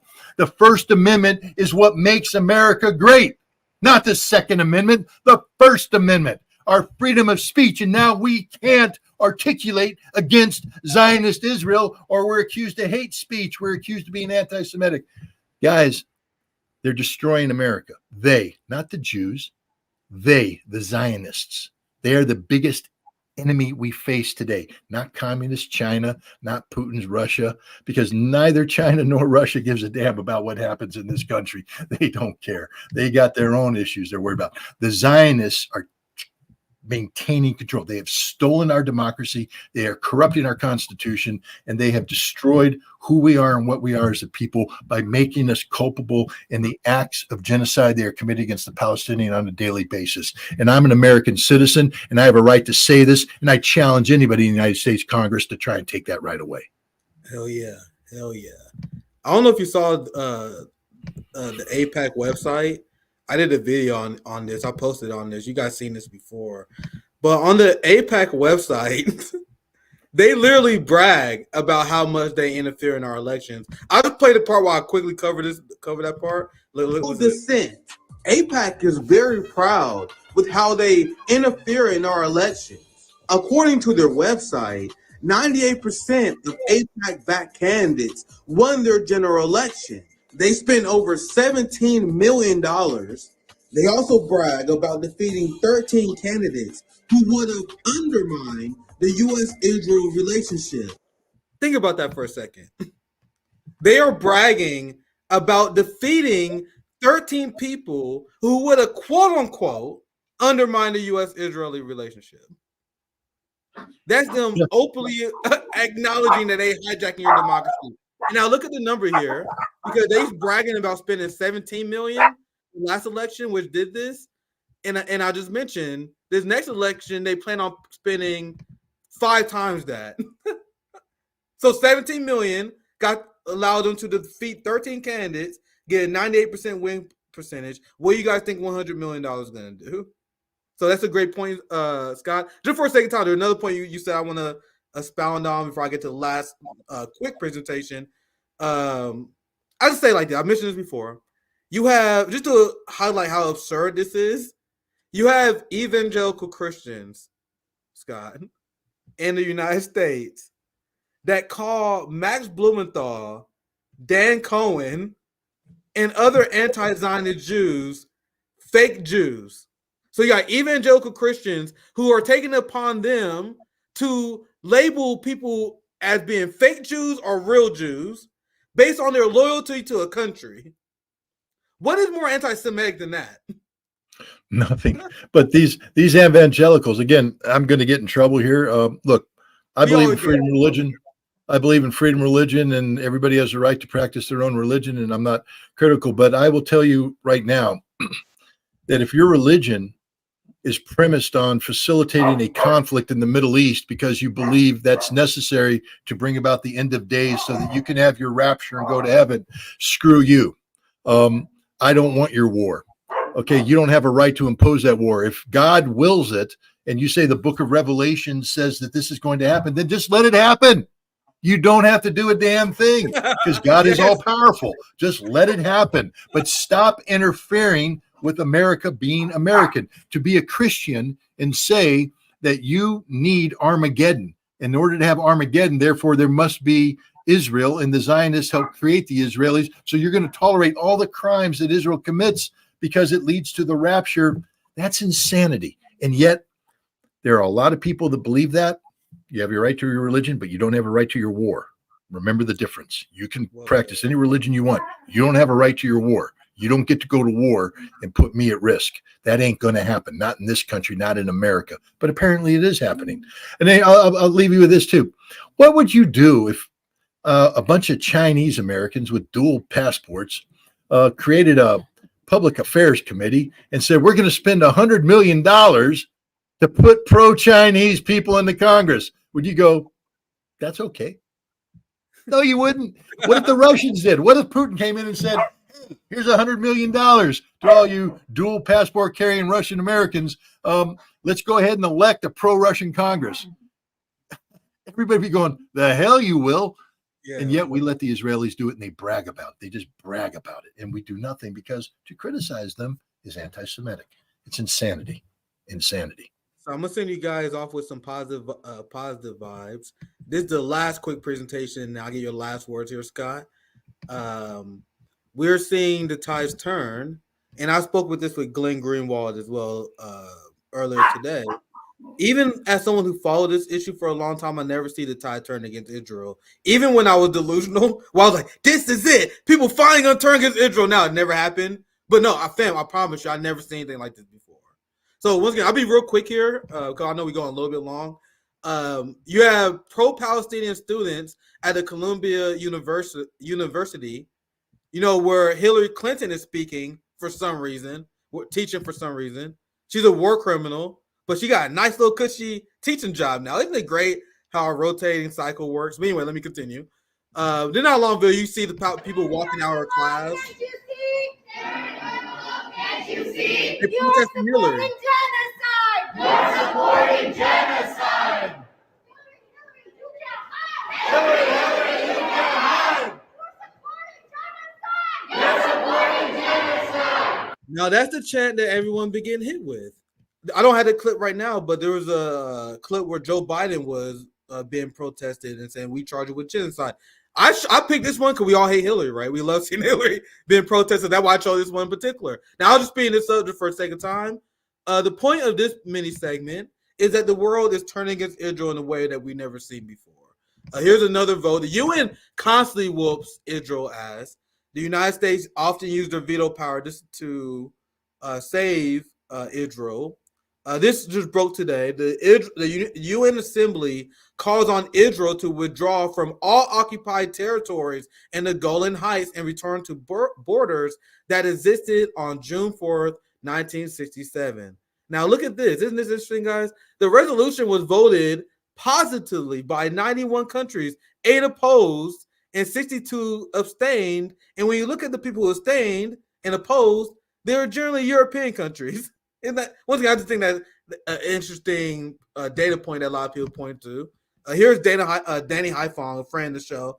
He says the UN voted on a resolution calling on Israel to return to its 1967 borders. Russia and China joined 91 countries that voted in favor. The US, UK, and Israel were among just 8 countries to vote against. The multipolar world stands with Palestine, while a crumbling minority of Western countries stand with Israel.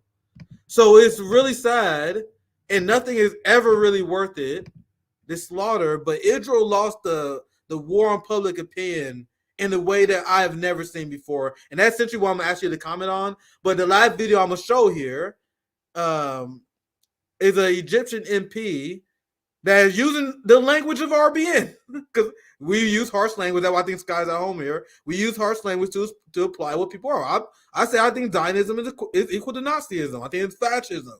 I think it's one of the most brutal, evil ideologies in the world.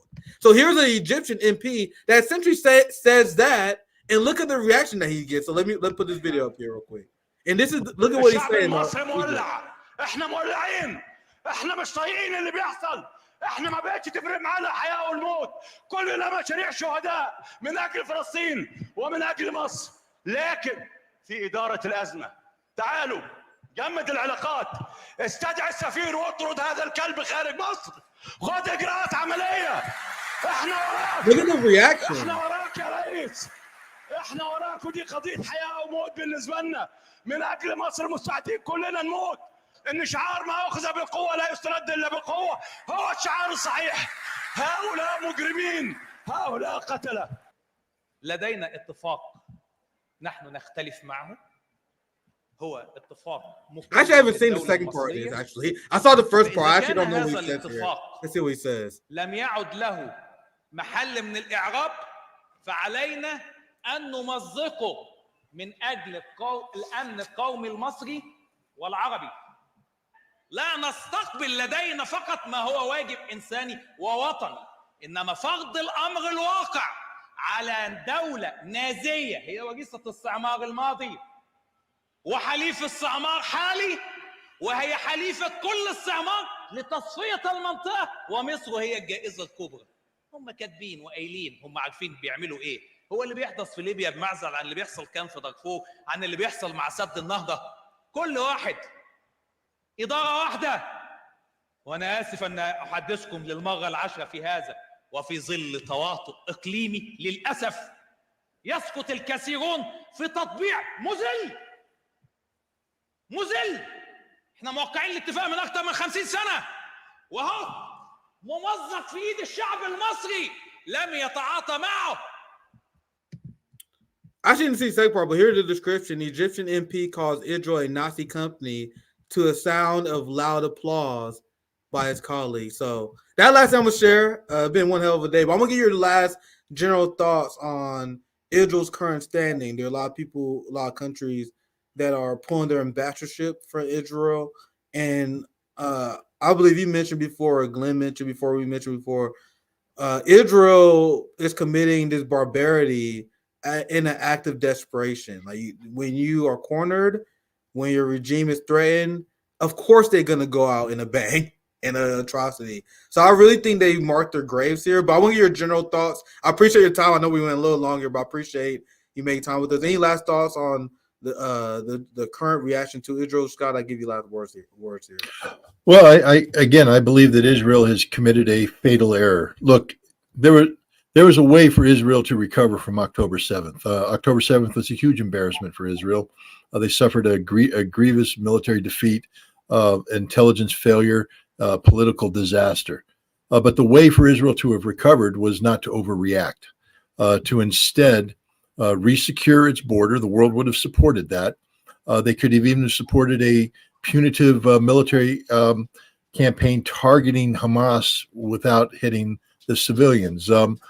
But they didn't do that. Had they done that, had Israel behaved responsibly, I think we would see streets filled with pro-Israeli demonstrators. But that's not what Israel did, because Israel can't do that, because it is a Zionist entity pre-programmed to do the most horrific things. Israel is not a nation capable of wise policies designed to promote peaceful outcomes. It is a violent state. It is a military state. It is a militarized state. It is a criminal enterprise. Every aspect of its relationship with the Palestinian people, and indeed its relationship with the non-Jewish world, is a criminal activity because they only care about themselves. And I think they've been caught out. We see the reaction in the world towards Israel today. We see the demonstrations in the street.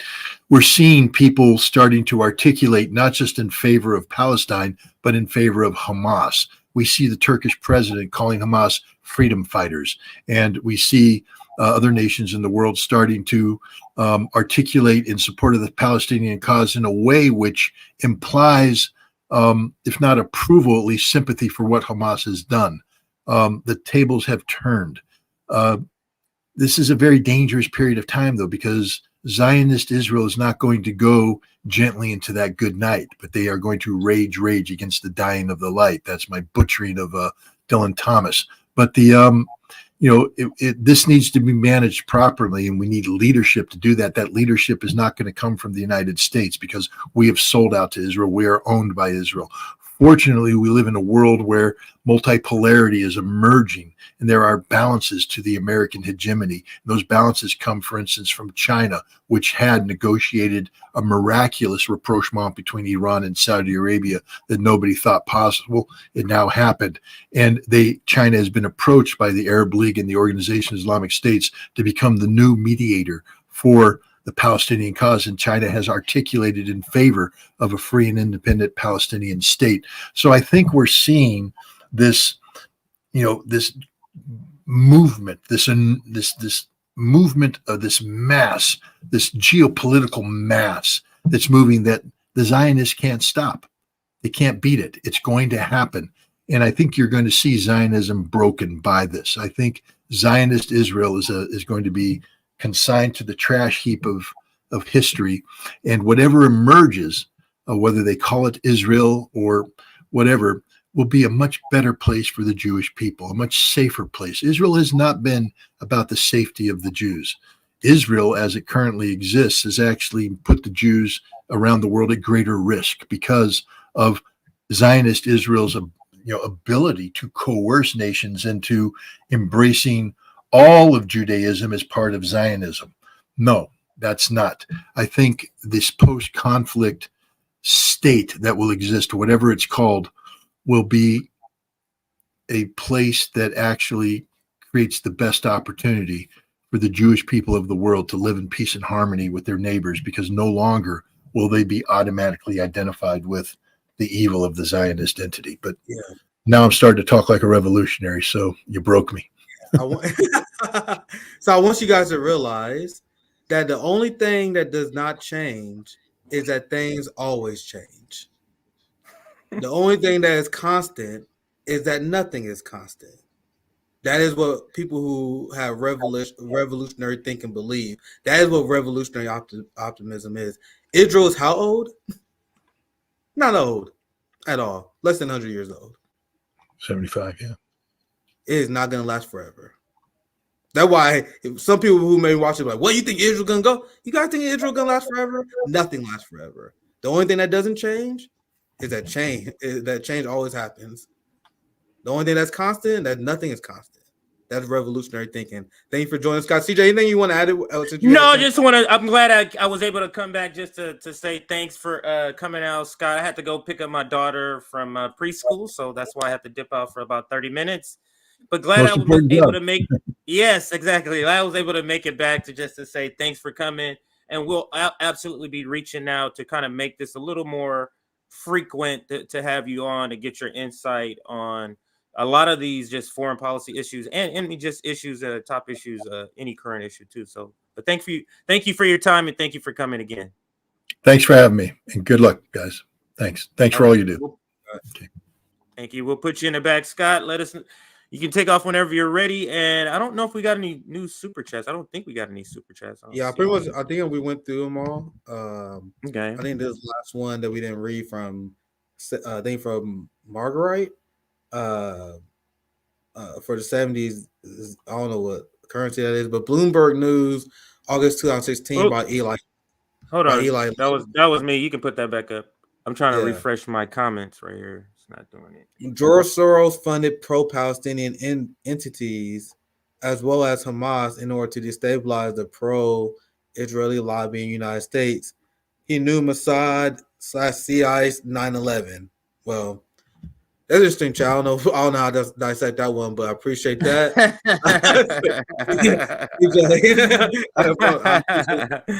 But CJ, I'll pass to y'all. Have anything else? I think we got Mark Kimberly tomorrow, right? Yeah, we got Margaret. Yeah, we got Margaret Kimberly. Kimberly.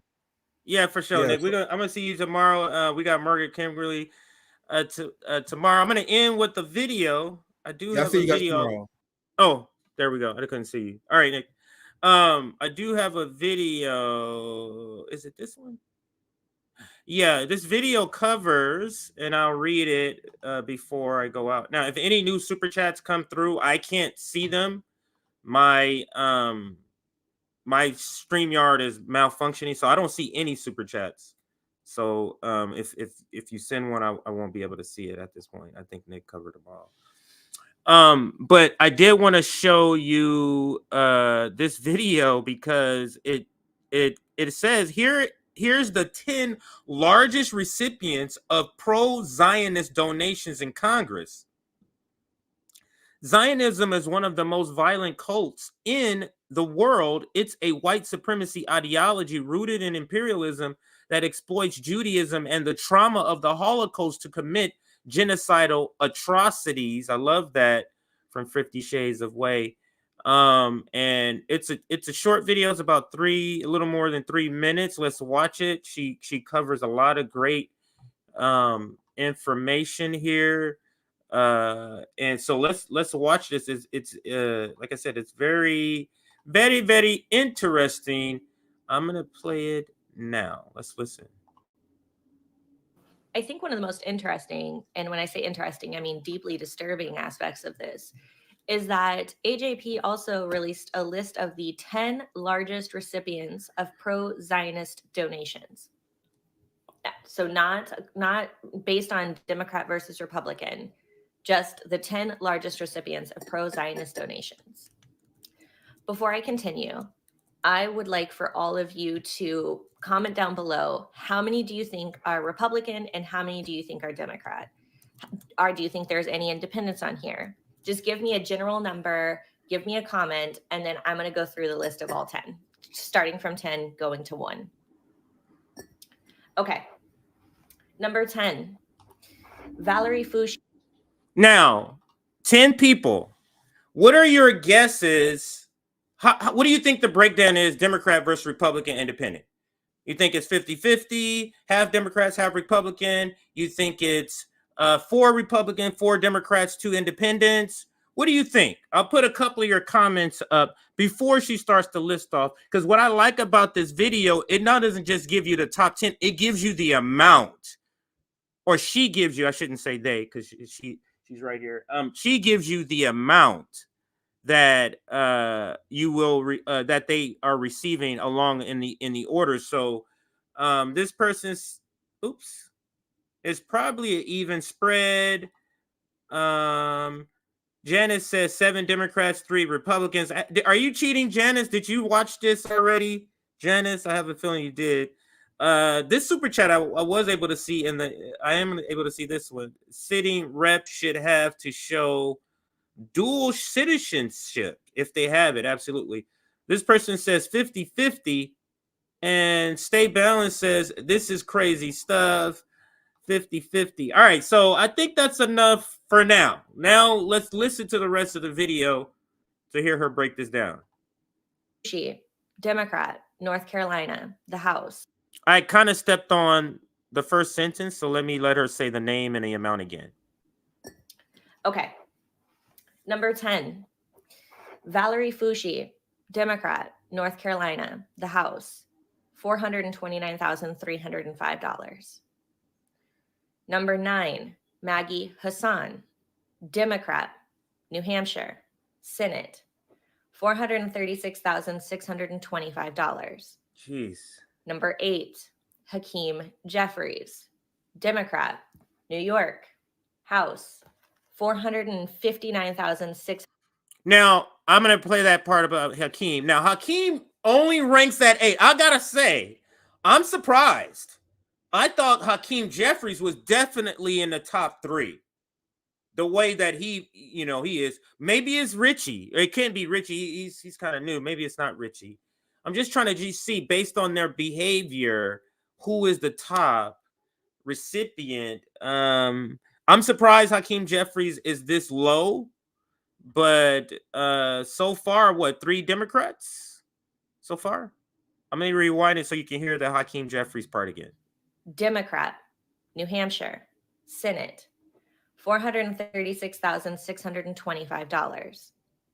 Number 8, Hakeem Jeffries, Democrat, New York, House, $459,670. Jeez, that amount. Number 7, Josh Gottimer, Democrat, New Jersey, the House, took $548,262. Number 6, Stephen Irwin, Democrat, Pennsylvania, in the House, took $687,367. Jeez. Number 5, Mr. Chuck Schumer, Democrat, New York, Senate, $689,375.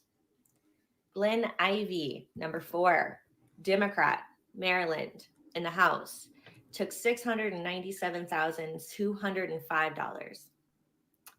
Number 3, Elaine Luria, Democrat, Virginia, out of the House, $731,038. Number 2, Haley Stevens, Democrat, Michigan, the House, took $790,729. And coming in at number 1, with an astonishing $1,038,202, Chantel Brown, Democrat, Ohio. Chantel Brown, the Chantel Brown that beat Nina Turner. This is the lobby that came in and flooded the race, the Nina Turner race, the Ohio, I think is Ohio 11 race that Nina Turner had, flooded it. $1 million.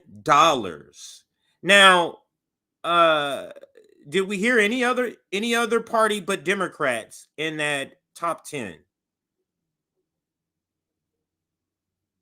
Did we hear anything that was? I mean, am I missing something? Did I make sure I heard it right? It was all Democrats, right? Yeah, because yeah. Okay, I was just I don't know why I second guess myself, but yeah, I'm just making sure it was all Democrats. And look at and some of the top leaders. I mean, I was surprised at where Hakeem Jeffries was. But let's listen to the top 3 one more time, or the last couple one more time. 4, Democrat, Maryland, in the House, took $697,000. 600, over $250,000. $205. Number 3, Elaine Luria, This is the top 3. Elaine Luria, Democrat, Virginia, Virginia, the House, $731,000. Jeez, 731,000. Number 2, Haley Stevens, Haley Stevens, we know her. Democrat, Michigan, the House, took $790,729. $750,000. Number 1, with an astonishing $1,038,202, Chantel Brown, Democrat, Ohio, Crazy. out of the House. Did you guys know that in the 2022 elections, Democrats took more money from pro-Israel PACs than Republicans did, by almost double? I know, that's kind of crazy, right? No. In a report that was compiled by American Justice for Palestine, this election, so 2022, pro-Israel organizations donated to Democrats at twice the rate of Republican candidates, collectively contributing $20 million to Democrats compared to $10 million to Republicans. Democrats also received a higher average contribution of $62,651 than Republicans at $31,215. So that's per. Republican Senate candidates were the exception, raising more than Democrats by receiving an average of $36,505 more than their Democratic counterparts. Were you right? Did you imagine that all 10 of the top 10 highest recipients of pro-Zionist donations would be Democrat? I wonder, did anybody predict 10 out of 10? I know Janice, I think, said 7 out of 3. Did anybody get closer than that? Let me see if I can. It was probably too far back. Did anybody get close to 10 out of 10? I don't recall seeing that, so I'm going to go ahead and assume it was not.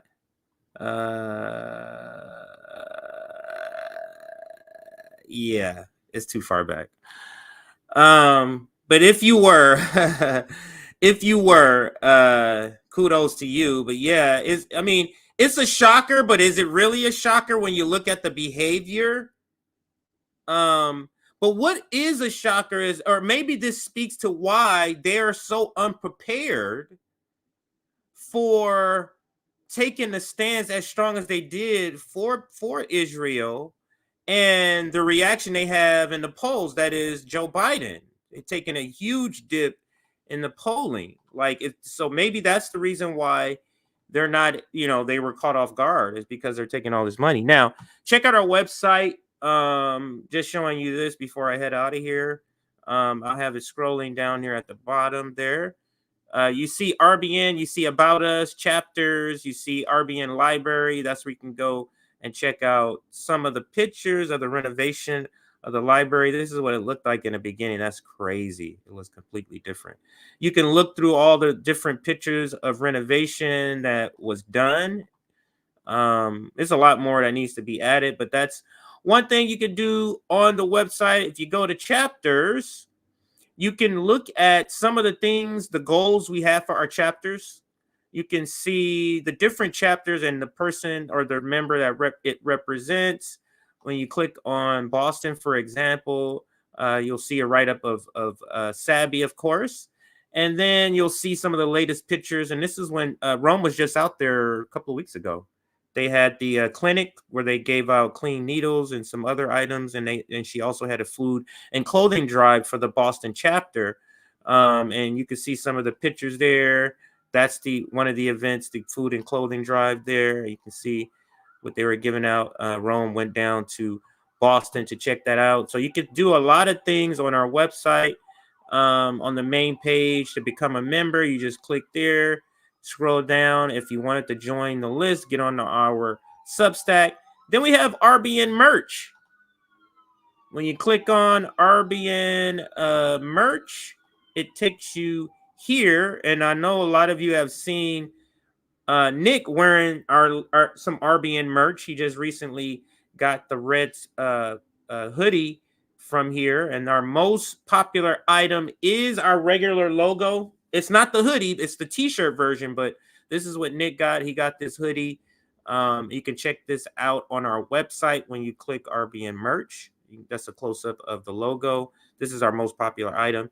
Nick got the red. I'm thinking of getting a green, so that way when he's wearing his, he has a red, I have the green. It's kind of made like pop for visually on the screen. You can get it in black, you can get it in white, you can get it in gray, and like I said, the red that Nick has. So make sure you check that out on our website. Thank you everybody who watched today. Don't forget, there's 2 streams today. There's 2 Nick and CJ episodes. There's another one tomorrow. We got Margaret Kimberly that's going to be joining us tomorrow. But the thumbnail for the clip, I'm sorry, I don't have it up here no more. So anyway, I can't show you. But anyway, so I'm going to be leaving now. Hit that like button. I thought I still had the clip up, but I don't. And don't forget, I am as it gets closer to my birthday, I'll promote it a little bit more.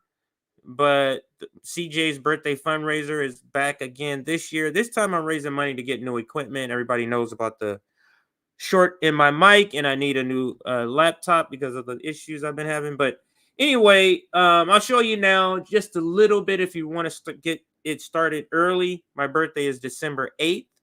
So I want to raise, give it some time to raise funds. So give it about a week. But there's the fundraiser scrolling there at the bottom. Thank you for watching. I'm going to be heading out here. Don't forget to watch the earlier stream we did with Glenn Greenwald. We did an earlier stream with him. Make sure you watch that today. Or later today or when you can. And then tomorrow we have Margaret Kimberly, who will be on the show, just jam-packed. And then next week, we got some more guests. We're trying to ramp up having more guests all the time, make it sort of a regular thing. So hopefully you enjoyed that. Thank you for watching. Hit that like button on your way out, and I am gone.